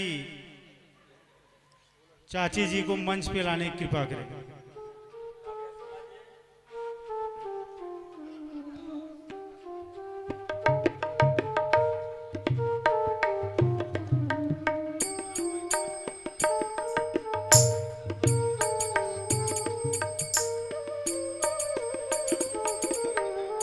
हमारे जो कार्यकर्ता बंधु है, आप लोग मंच पे आकर के आशीर्वचन ले महाराज जी का। जो भी हमारे कार्यकर्ता बंधु छूट गए हैं, अभी कल कार्यक्रम का समापन होगा और कथा होगा।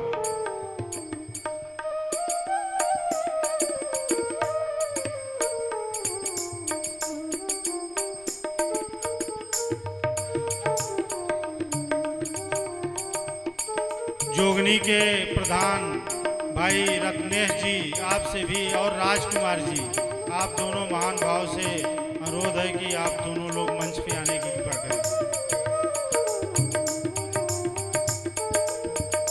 सुनील जी भाई साहब,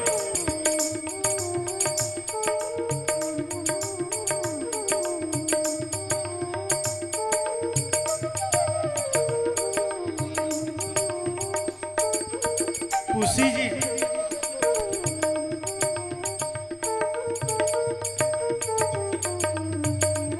श्री बच्चेलाल सिंह जी, पूर्व प्रधान जोगनी, आप भी मंच पे आने की कृपा करें। आदरणीय श्री कुशहरा के भाई प्रधान पंकज दुबे जी, आपसे भी आग्रह है कि आप मंच पे आने की कृपा करें।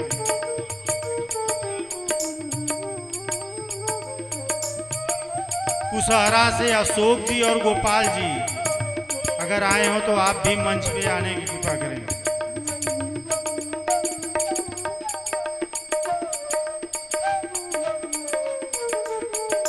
अतिथि देवो भव,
संदीप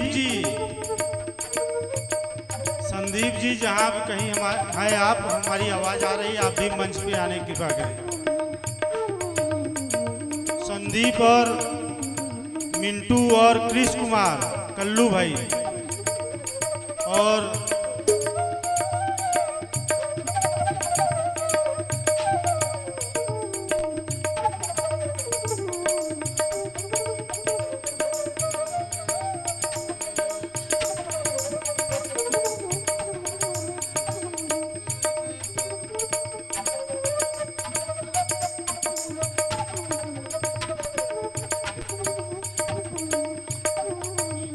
कल कथा का समापन होगा। आप सभी महान भाव ज़्यादा से ज़्यादा संख्या में उपस्थित होकर के जो भी अतिथि या गांव के सम्मानित लोग रहेंगे उनको महाराज जी का आशीर्वाद मिलेगा। जय जय श्री राम।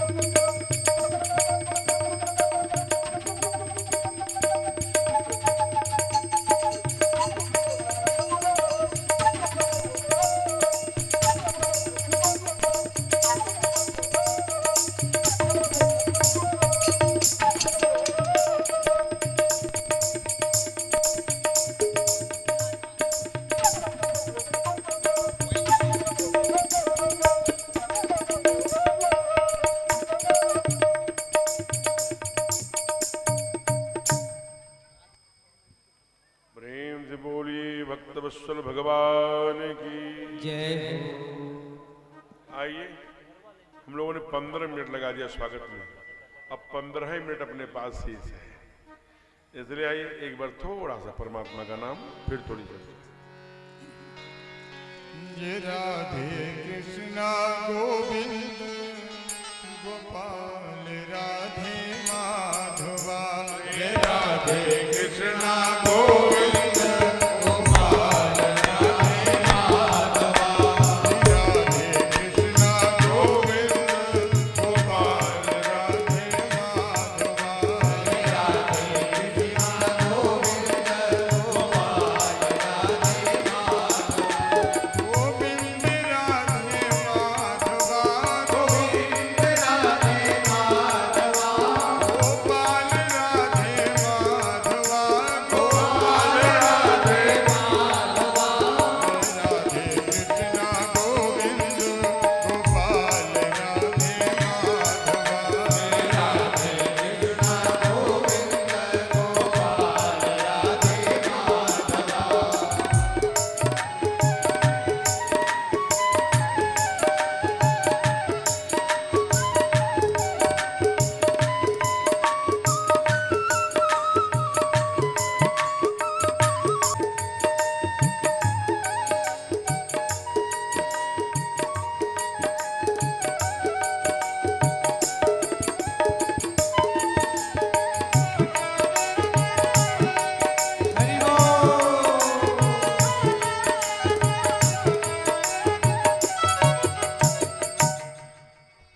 तो चक्रवर्ती जी ने कल पे डाल दिया, इसलिए कल नहीं आया, काल आ गया। बाद में देवताओं के मीटिंग में मंथरा जी के ही जिह्वा पर सरस्वती मैया का वास हुआ। उनकी प्रेरणा से पराम्बा कैकेयी ने कुमार भरत के लिए राज्याभिषेक और राघव के लिए तापस विशेष उदासी 14 वर्ष राम वनवास मांग लिया। अब ये दृश्य है सीढ़ियों से सामने, चक्रवर्ती जी एकदम से कारुणिक प्रसंग है। बार बार पराम्बा से कहते हैं कि आपने की परिहास की साचा ही साचा, आपने मजाक किया है कि सच में मांग लिया है? कहा नहीं नहीं, क्या आपने क्या सुना था कोई चना चबेना मांग लूंगी क्या? हे राजन, हसब फुलाई ठठाऊ बगाला दुई की एक संग हो भुआला। सुंदर यहाँ पराम्बा कैकेयी और मंथरा का संवाद और कैकेयी और चक्रवर्ती सरकार का संवाद बड़ा प्रेरणादायी है, लेकिन थोड़ा कथा और आगे बढ़ जाए इसलिए वहीं पर विलाप कर रहे हैं और कहते हैं यही की चौपाई है। आशुतोष तुम अवधर दानी, आरती हरहु दीन जन जानी। आज धन्य समझकर आपसे एक प्रार्थना है कि आप सूर्यवंश के पूर्वज हैं, आप आज उगना ही नहीं, उगोगे नहीं तो सुबह नहीं होगा, सुबह नहीं होगी तो भगवान मेरा बेटा जंगल को नहीं जाएगा। करा रहे हैं, केवल राम राम कहते हैं। यद्यपि राजकीय परंपरा है कि ब्रह्म मुहूर्त में सदैव बहुत सुंदर बरामदा बना है लंबा चौड़ा, उसी पर सरकार चक्रवर्ती आ जाते हैं। सारे नगर के मंत्री आमात्य सामने होकर प्रणाम करते हैं और सुबह का सुंदर घोष, सुंदर वाद्य बजते हैं प्रभात की बेला के। आज नहीं हुआ तो गुरुदेव को चिंता हुई। देखिए गुरु पग पग में चिंता किया करता है। गुरुदेव को चिंता हुई, कहा चौथे पहर भूप नीत जागा, आज मोहि अति अचरज लागा। सुमंत्र, मुझे बड़ा आश्चर्य हो रहा है, ब्रह्म मुहूर्त में उठने वाला राजा आज सूर्योदय होने वाला है, हो गया, अभी तक नहीं जगा, क्या कारण है? सुमंत्र तुम जाके देखो। सुमंत्र जी जब आए तो भगवान चक्रवर्ती सरकार को राम राम रट रहे थे। पराम्बा की तरफ देखा, कहा कारण बताइए। कहा मैं नहीं जानता, मैं नहीं जानती, इतना जानती हूं। कहा क्या? कहा राम राम कई भोर की, रात भर राम राम रटते रहते हैं, रटते रहे। हेत जान जगदीश, परमात्मा ही कारण जाने। अगर तुम इतने ही चिंतित हो तो जिनका नाम ले रहे हैं उन्हीं को क्यों नहीं बुला लेते? मानो ये संकेतात्मक आदेश था सुमंत्र जी तुरंत सरकार के पास गए, सरकार को ले आके आए हैं, जिसे कल हंसते फूलते भगवान ने स्वयं राज्याभिषेक का विरोध किया था। विमल वंश एक अनुचित एकू, बंधु बिहाय बड़े ही अभिषेकू, संग संग सब भयउ उछाह। कहा उपवीत विवाह सारे उछाह साथ साथ हुए। ये सूर्य वंश में एक ही गड़बड़ हो रहा है कि सारे भाइयों को हटा के केवल मुझे अकेले राजा बनाया। ये सरकार का विचार है। लेकिन जब आज प्रथम दीख दुख सुना न काऊ, जैसे राजा को तड़पते हुए देखा, ये पहली बार ऐसी घटना थी, तो कैसे रिएक्ट करे, प्रतिक्रिया क्या करे, ये ध्यान नहीं था। इसलिए वो भी भावुक हो गए। बाबू जी कारण क्या है? आप तो भी कलशस्थ थे, अच्छी बातें कर रहे थे, आज ऐसा क्या हो गया? माँ आप बताइए। माँ ने कहा मैं नहीं जानती, मैं एक बात जानती हूँ। कहा क्या? तुम सन आपसे राजा बहुत प्रेम करते हैं, तुम्हारे प्रेम का ही इनके दुख, तुम्हारा प्रेम ही इनके दुख का कारण है। हाँ मेरा प्रेम? हाँ क्या हुआ? तो उन्होंने बता दिया है कि मैंने एक बार तो मांगा, देहु एक बार भरत ही टीका, मांगो दूसर बर कर जोरी, पूर्वहु नाथ मनोरस मोरी, तापस वेश विशेष उदासी 14 बरिस राम। ये दो बार मैंने मांगा। कहा नहीं मांगा। इस छोटी सी बात के लिए देखिए चिंतन सरकार का है। थोड़े ही बात पितहि दुख भारी। इस छोटी सी बात के लिए पिता को इतना क्लेश कैसे हो गया, यह बात मुझे विश्वास प्रतीत नहीं होती, इससे संतुष्टि नहीं, इससे विश्वास नहीं होता।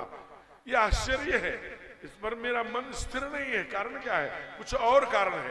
केवल वन आप हमें भेज रही हैं, अब भरत को अवध का राजा बना रही हैं, तो आप जानती हैं माँ? कहा क्या? मैं 11 वर्ष गुरु विश्वामित्र जी के साथ जंगल में गया था। कितनी यश कीर्ति और कितना समाज में सम्मान, कितना साधु संतों की सेवा, जिसके लिए मैं आया हूं मैया। मुनिगण विशेष बन सबहि भात मोर। आगे भैया। तेहि मह पितु आयसु जननी संबद। अरे मुनिगण मिलन विशेष बन सबई भांति हित मोर। सभी भांति से मेरा कल्याण आपने चाहा है। तेहि मह पितु आयस बहुरी जननी संबत्तोर। तुम्हारी सहमति और पिता की एक साथ माता पिता की आज्ञा पालन करने का सौभाग्य, ऋषि संतों का, साधुओं का आनंद करने की सेवा करने का अवसर, सब वहां ज्ञान, वहां विद्याएं, अनेक गुरु बनाऊंगा। आपने सभी भांति हित मोर, सभी प्रकार से मेरा कल्याण किया है। मैं तुरंत गया और अभी मां को प्रणाम करके आया। दौड़े सरकार, मैया अपलक निहार रही हैं। चौराहे पर आए होंगे नगर में, मैया उधर से सारी व्यवस्थाएं छोटी छोटी, कहाँ तीर लगेगा, कहाँ तोरण लगेगा, कहाँ क्या होगा, कहाँ से आचार्य शंख ध्वनि करेंगे, कैसे हमारा बेटा जाएगा, कैसे युवराज पर, सारी व्यवस्था में लगी हैं। जो ही सरकार को देखा, कहा राम कहां से आ रहा है? मैं ग्राम देवी के पूजन के लिए जा रही हूं। तुम अभी मुंह में कुछ तो नहीं डाला, अभी तेरा राज्याभिषेक होना है, तुम्हें को पूजा करना है राम। माँ के प्रतिकूल वचन सुनकर सरकार को लगा कर मैं सीधे बता दूंगा तो कहीं न कहीं माँ को कहीं कुछ और न हो जाए, रिएक्ट ऐसी करें जिस पर दिल पर हृदय से न ले ले, कोई अशुभ न हो जाए। इसलिए कहा माँ आप हमको तो समय ही नहीं देती, कुछ देर के लिए हमारे साथ बैठिए। माँ को वहीं बैठा लिया। कहा माँ आपको पता है, पहले हाल चाल किया, पर सुंदर सा विषय निकाला, फिर कहा कि माँ आपको पता है। कहा क्या? हमारे बाबूजी ने ना कहा राम तुम इतने बलशाली हो, इतने तेजस्वी हो, मेरा बेटा इतना समाज में इसका मान है, इसलिए हमें छोटे से अवध का राज नहीं बनाया। फिर पिता दीन मोहि कानन राजू। पिताजी ने न मुझे जंगल का राजा बना दिया है। हे मैया, वहां मेरी बड़ी आवश्यकता है, वहां मेरा जाना चाहिए, पिता की आज्ञा है। देखिए, ये माँ है। उसी समय सचिव सुत सब कथा बखाने, सुमंत्र के बेटे ने सारी बात विस्तार से बता दिया। लेकिन ये माँ है, बंदो कौशल्या जिसे प्राची हो, है ये पराम्बा है। उसका चिंतन देखिए। यही छत्तीसगढ़ में जब आप बिलासपुर जाएंगे तो वहां से 34 किलोमीटर चंद्रपुरी नाम का गांव है, खुरी नाम का, वहीं 7-7.5 फीट कौशल्या मैया की, वो कौशल की बेटी है, इसलिए कौशल्या कहलाई। छत्तीसगढ़ की है मैया, बड़ी सीधी, बड़ी सरल। बोल पड़े, क्योंकि जानती है कि राम मजा, दूसरी माँ होती तो कहती मजाक कर रहा है, लेकिन नहीं। रामो द्वितीयो न भासते, राम विग्रहवान धर्म, समुद्री गांभीर्य धरती तो धरती क्षमा, वो राम है। राम स्वयं में धर्म है। इसलिए ये नहीं कहा मजाक कर रहे हैं, ये कहा बेटा मैं देखती हूं तुझे जंगल में कौन भेजता है। तुम यही न कह रहे हो पिता दिन मोहि कानन राजू, मैं महारानी हूं अयोध्या की। अगर पिता ने कहा है तो मैं तुझे मना करती हूं, जंगल में तू नहीं जाएगा, यही अवध में रहेगा। ये ठीक बात है, तेरा छोटा भैया भरत राजा बनेगा, लेकिन तू उसकी देख रेख कौन करेगा पगले, तेरे बिना भरत रह पाएगा क्या? हाँ, लेकिन एक बात ध्यान रखना, कहा काम, कहा अगर केवल पिता ने कहा है तो मैं बड़ी माँ हूं, मना कर दूंगी, लेकिन अगर मैं अकेली तेरी माँ नहीं हूं, 2 माताएं तेरी और हैं, उनमें से तो किसी ने नहीं कहा, अगर उसमें से किसी ने कहा होगा तो मैं कुछ नहीं कर पाऊंगी। बोलती है, बाबा लिखते हैं, जो केवल पितुआय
बड़ माता। जौ केवल पितु आय सुताता, तो जन जान जान बड़ माता।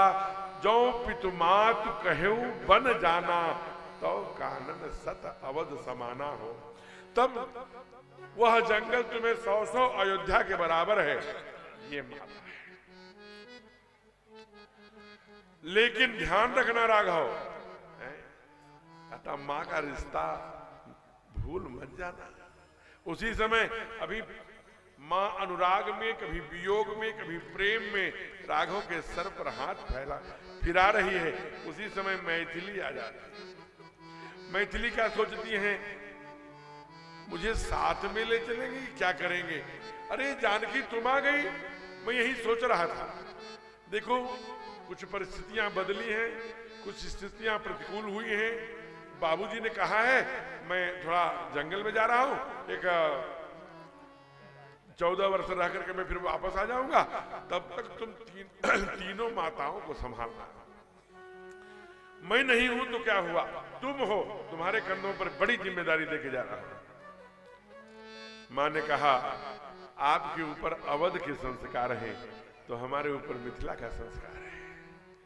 केवल अकेले आप त्याग नहीं करने जानते सरकार, एक बात जानिए, तुम कहु बनो मोकह भोगू। आप वन में करेंगे, मैं अयोध्या में आके भोग करूंगी। कहा हे हंस धवन तुम नहीं बन जोगू, तुम हंसनी हो अयोध्या की, तुम बन के योग्य नहीं हो। कहा वो मैं जानती हूं, लेकिन एक बात और जान लीजिए। कहा क्या, मैं आपकी परछाई भी हूं।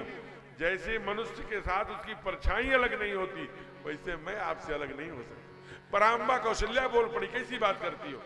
तुम्हारे कमरे में एक मैंने जानवर का चित्र टंगा रह गया था, तो तुम डर जाती थी, मुझे हटाना पड़ा।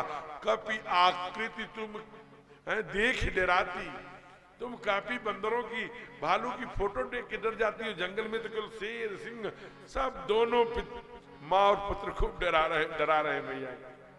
अब मैया का ऐसा वो पलंग से केवल पैर रखती है, नीचे न हो। 5.25 कुंटल पराग जब बिछता है, वो है मैथिली। इसलिए विनय पत्रिका में लिखा, क्षमा करिएगा, कवितावली में, कि उत्साह में मैया ने तो कह दिया मैं साथ चलूंगी, लेकिन केवल 2 ही कदम, यही बात शर्त भी रखा है कि 2 कदम चल के दिखाइए सरकार। मैं कह रहा हूं, या तो मेरा प्राण जाएगा या तो मैं जाऊंगा, दोनों में से एक जाएगा। आप परीक्षा कर लीजिए, विधाता को जो मंजूर होगा वही होगा। कवितावली में कहते हैं, पुरते निकसी रघुबीर बधु धर धीर दे मग में डोए दे। केवल 2 ही कदम तो चला था। अब बाई भुजा पकड़ के सरकार की कहती है कि आपने तो कहा था, तब पूछती है चलनो अब के, अभी कितना चलना है सरकार? पर्ण कुटी करी है गीत चोए। वो जो रात में रुकने वाली कुटिया बनाने वाले हो, कहा कितनी दूर है, कितनी कोमलांगी है। यह वाक्य सुनकर सरकार की भी अखियां चली जल चुए, आंखें बरस जाती है। ओ मैथिली ने कहा, ध्यान रखना, या तो मेरा प्राण जाएगा या तो मैं साथ चलूंगी। क्या बोला? कीर्तन प्राण की केवल प्राणा, कीर्तन प्राण की केवल प्राणा, विधि कर तब कछु जाई न जाना, कीर्तन प्राण की केवल प्राणा, विधि कर तब कछु जाई न जाना। किया बिन देह नदी बिन वारी, किया बिन देह नदी बिन वारी, तैसे ही नाथ पुरुष बिन नारी। किया बिन देह नदी बिन वारी, तैसे ही नाथ पुरुष बिन नारी। कीर्तन प्राण की केवल प्राणा, विधि कर तब कछु जाई न जाना। कीर्तन प्राण की केवल प्राणा, विधि कर तब कछु जाई न जाना। हमारे सरकार ने कहा, राघवेंद्र सरकार ने, जब तुम तिनका तोड़ के ही बैठी हो, जैसी तुम्हारी इच्छा। मां देखो, अभी मैया को स्वीकृति दिया है मन से, उसी समय छोटे सरकार आ गए। कहा भैया, अरे लक्ष्मण तू आ गया, मैं तेरी ही प्रतीक्षा कर रहा था बेटा, आओ। तुझे पता है भरत भी नहीं है, रिपुदमन भी मेरा नहीं है। ऐसे में प्राण कंठगत भयो भुआलु, बाबूजी का प्राण कंठ में आगे रुका है। धर्म के लिए मौत से बाजी लगाकर मेरा बाप बैठा है। अवध पर संकट चल रहा है बेटा, इसलिए स्टार इस समय ठीक नहीं है। तुम्हारे कंधों पे दायित्व है तीनों माताओं का। मैथिली को मैं माताओं की चिंता करने के लिए कह रहा था, लेकिन तीनों माताओं का, गुरु का और पिताजी का मेरे बाप का जो धर्म के लिए प्राणों की बाजी लगा के लिए बैठा है, ये तुम्हारे कंधों पर दायित्व देके जा रहा हूं लक्ष्मण। जब तक मेरा भरत नहीं आता इसे तुम संभालोगे। बहुत दिनों समय तक तो जैसे कुमार को किसी ने लकवा मार दिया हो, कुछ बोलते ही नहीं, कभी बड़ी मैया की ओर देखते हैं, कभी माँ की ओर देखते हैं, कभी ठाकुर की ओर देखते हैं। अंत में कंठ फूटा, बोल पड़े, भगवान बस थोड़ी सी शंका। क्या शंका है? ये कौन माता की बात कर रहे हैं, किस पिता की बात कर रहे हैं, किस गुरु की? क्या कैसी बात करता है लखन? तू मेरे वनवास को सुनकर सब भूल गया क्या? गुरु वशिष्ठ को नहीं जानता, दशरथ जी को नहीं जानता, पिता चक्रवर्ती नरेश को नहीं जानता, कि तीनों माताओं को नहीं जानता? कहा सरकार आपके पास तो अंदर बाहर जानने वाली मशीन है, आपके पास तो एक्सरे वाली भी है, पूरा अंतर्यामी, आप तो अंदर की बातें जान लेते हैं। मैं आपके चरणों की सौगंध खा के कह रहा हूं, अगर जानता हूं हमको यहीं छोड़ दीजिए, और आपके चरणों के अलावा कुछ न जानता हूं तो साथ ले लीजिए। बोल पड़ी चौपाई, गुरु पीतु मात न जानऊ काहू, गुरु पीतु मात न जानऊ कहूं सुभाव नाथ बलिया,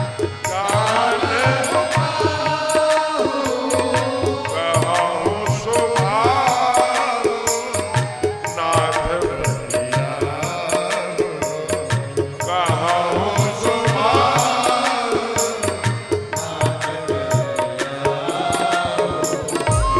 मोरे राय एक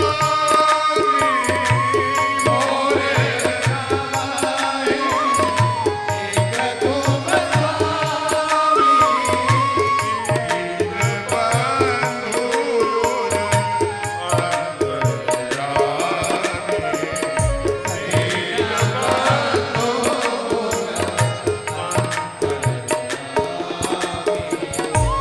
गुरु पीतु मात न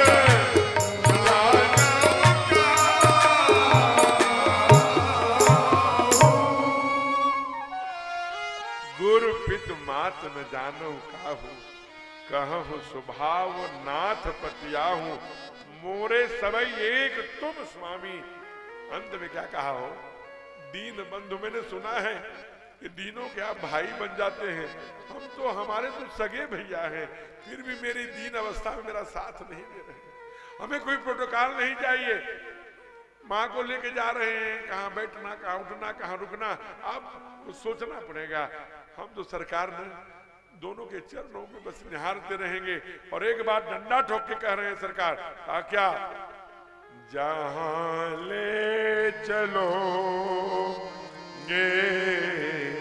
वहीं में चलूंगा, जहां ले चलोगे वहीं मैं चलूंगा, जहां नाथ रखोगे, जहाँ नाथ रखोगे वहीं मैं रहूंगा, जहाँ ले चलोगे वहीं मैं चलूंगा,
तिनका तोड़ के कुमार लक्ष्मण खड़े हैं। कहा जल्दी से माँ से आज्ञा लेकर के आओ, अगर तुमने यही ठान लिया है। इधर पराम्बा जानकी जो जगत जननी है मैथिली, अपने मिथिला के सारे संस्कार आचार विचार लेके खड़े हैं। सरकार जाने के लिए खड़े हैं। उधर से सुमंत आदि को चक्रवर्ती के संकेतानुसार रथ लेकर आकर के खड़ा है। इतनी रात को जंगल भेजना सरकार को कितनी बड़ी गलती होगी। 7:15 बजने वाले हैं और कहाँ से जंगल जंगल सरजू उतरना, फिर सिंहवीरपुर वहां जाएंगे और ठंड भी बढ़ी है। इसलिए आज ऐसे ही माँ को दुख दे, अपने बहू को, अपने दोनों बेटों को देखने दीजिए, सब आनंद करने दीजिए, थोड़ा अवध में रहने दीजिए। इसके आगे का दर्शन कल करेंगे।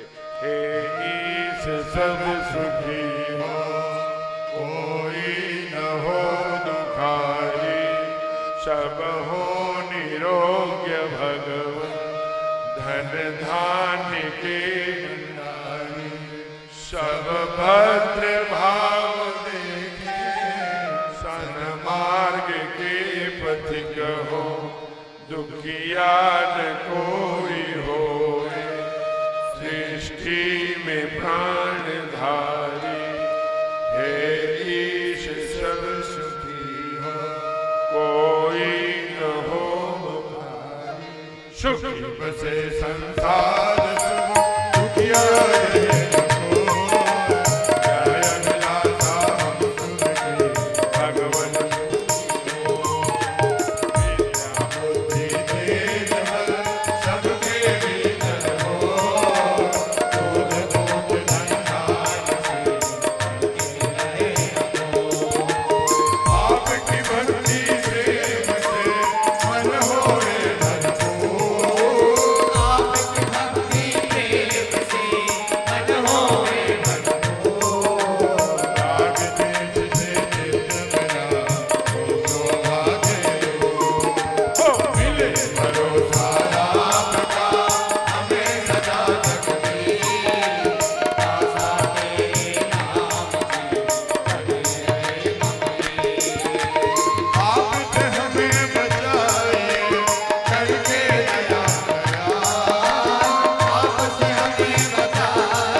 भगत सदा सत संग, सियावर राम आदरणीय संचालक महोदय जी कुछ विशिष्ट अतिथियों का नाम करेंगे, वो मंच से आके आरती करेंगे। बाकी हमने आग्रह किया था कि यहाँ आरती करेंगे सामने से, कुछ इधर से, आरतियां रहेंगी बदल बदल के करेंगे। कल मेरा 2 आग्रह अगर हो सकता है तो पूर्ण करें। कल देव दिवाली है, कल यहाँ से 200-250 किलोमीटर तक की भी मुझे यात्रा करनी है। अगर आप अनुमति देंगे, क्योंकि मैं कथा के अधीन हूँ, सारे कार्यक्रम छोड़ दूंगा, लेकिन अगर आप अनुमति दें तो कल कथा 2 टाइम हम बोलेंगे, जिसमें सर्वाधिक हाथ उठेगा उसी में कथा होगी। एक कथा जहां आराम से सोच समझकर बोलूंगा 2 बजे से, दूसरा 3 बजे से, चौथा 4 बजे से, 5 बजे से तो होती ही है, तो 3 ऑप्शन देंगे, तो जिसमें सबसे ज्यादा हाथ, चूंकि कल समापन विश्राम है, कथा न कभी खत्म होती है न कभी समापन होता, कथा विश्राम लिया करती है।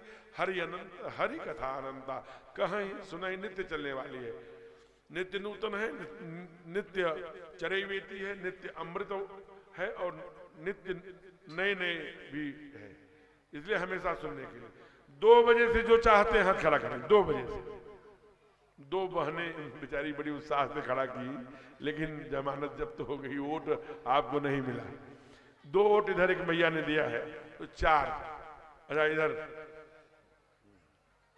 ठीक है, फिर भी अच्छी बात है, जमानत जब्त तो नहीं है। अच्छा ये जो 3 बजे से चाहते हैं, 3 बजे,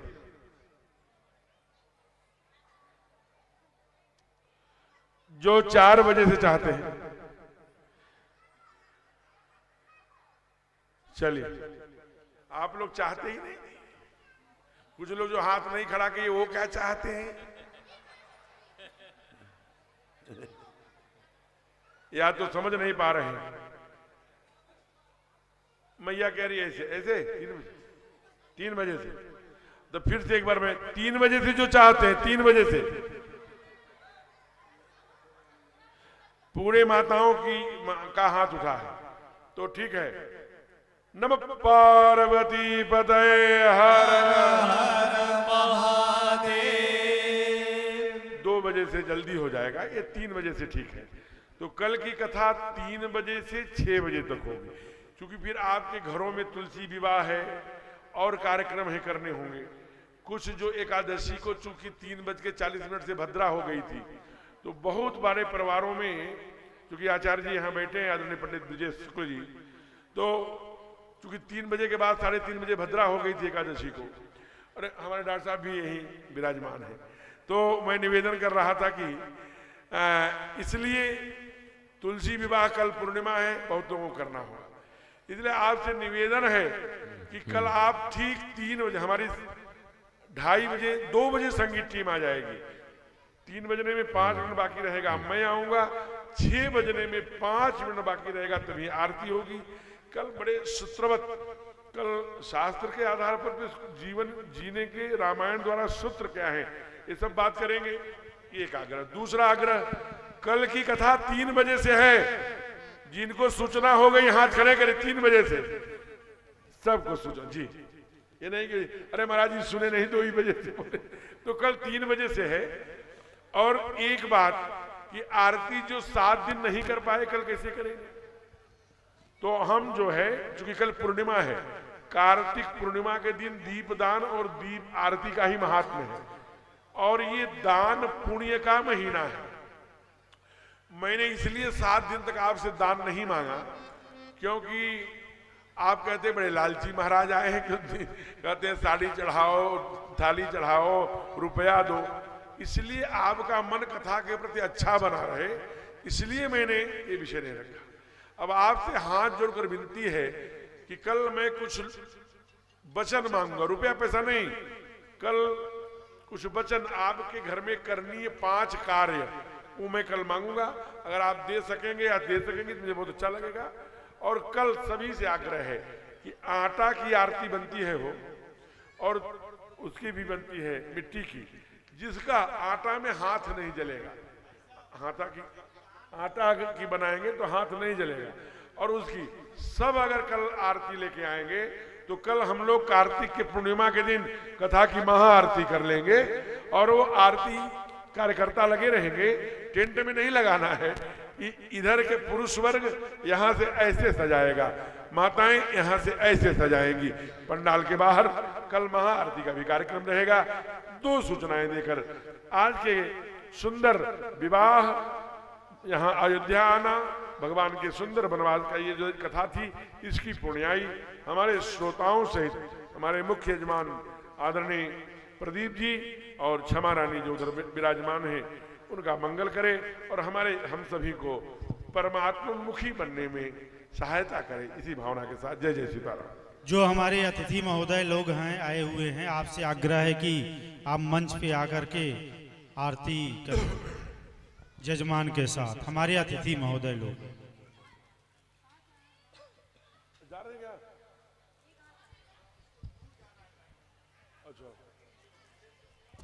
सभी लोग प्रसाद लेके जाएंगे। दूसरी बात, कल समापन है, आपसे विशेष आग्रह है कि आपसे जो बन पड़ेगा, फूल फल मीठा थाली, और महाराज जी की विदाई भी होनी है, तो आप सभी माताएं बहनें गांव के सम्मानित लोगों से आग्रह है कि आप जो भी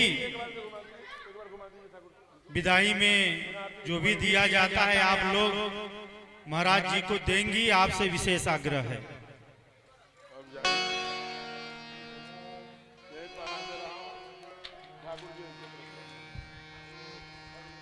ओम चंद्रमावनि चौर्याय दिक्षो सौर्योदय शोत्राप्याय प्राणस्य मुखाय जायत। ओरे राघव तेरी आरती, रघुरैया तेरी आरती, सारा संसार करेगा हाथ जोड़ के। राघव तेरी आरती, रघुरैया तेरी आरती, सारा संसार करेगा हाथ जोड़ के। राघव तेरी आरती, रघुरैया तेरी आरती, सारा संसार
पुष्पैदेवाभिवन्दनम् श्रीवन्दिकामकुलचम्पटिपाटलज्जे पुण्णाकजादिकरवीरसालपुष्पै बिलवप्रभावितुलसीदलमञ्जरीभिः त्वां पूजयामि जगदीश्वर मे प्रसीदा नानासुगन्धपुष्पाणि तथाकारोद्भवानि च पुष्पाञ्जलिर्मया दत्ता ग्रहाणः परमेश्वरः ॐ सांगाय सा परिवाराय सायुधाय सशक्तिकाय श्रीपुराणपुरुषोत्तमाय नमः मन्त्रपुष्पाञ्जलिं समर्पयामि। बोले नारायण भगवान की जय हो।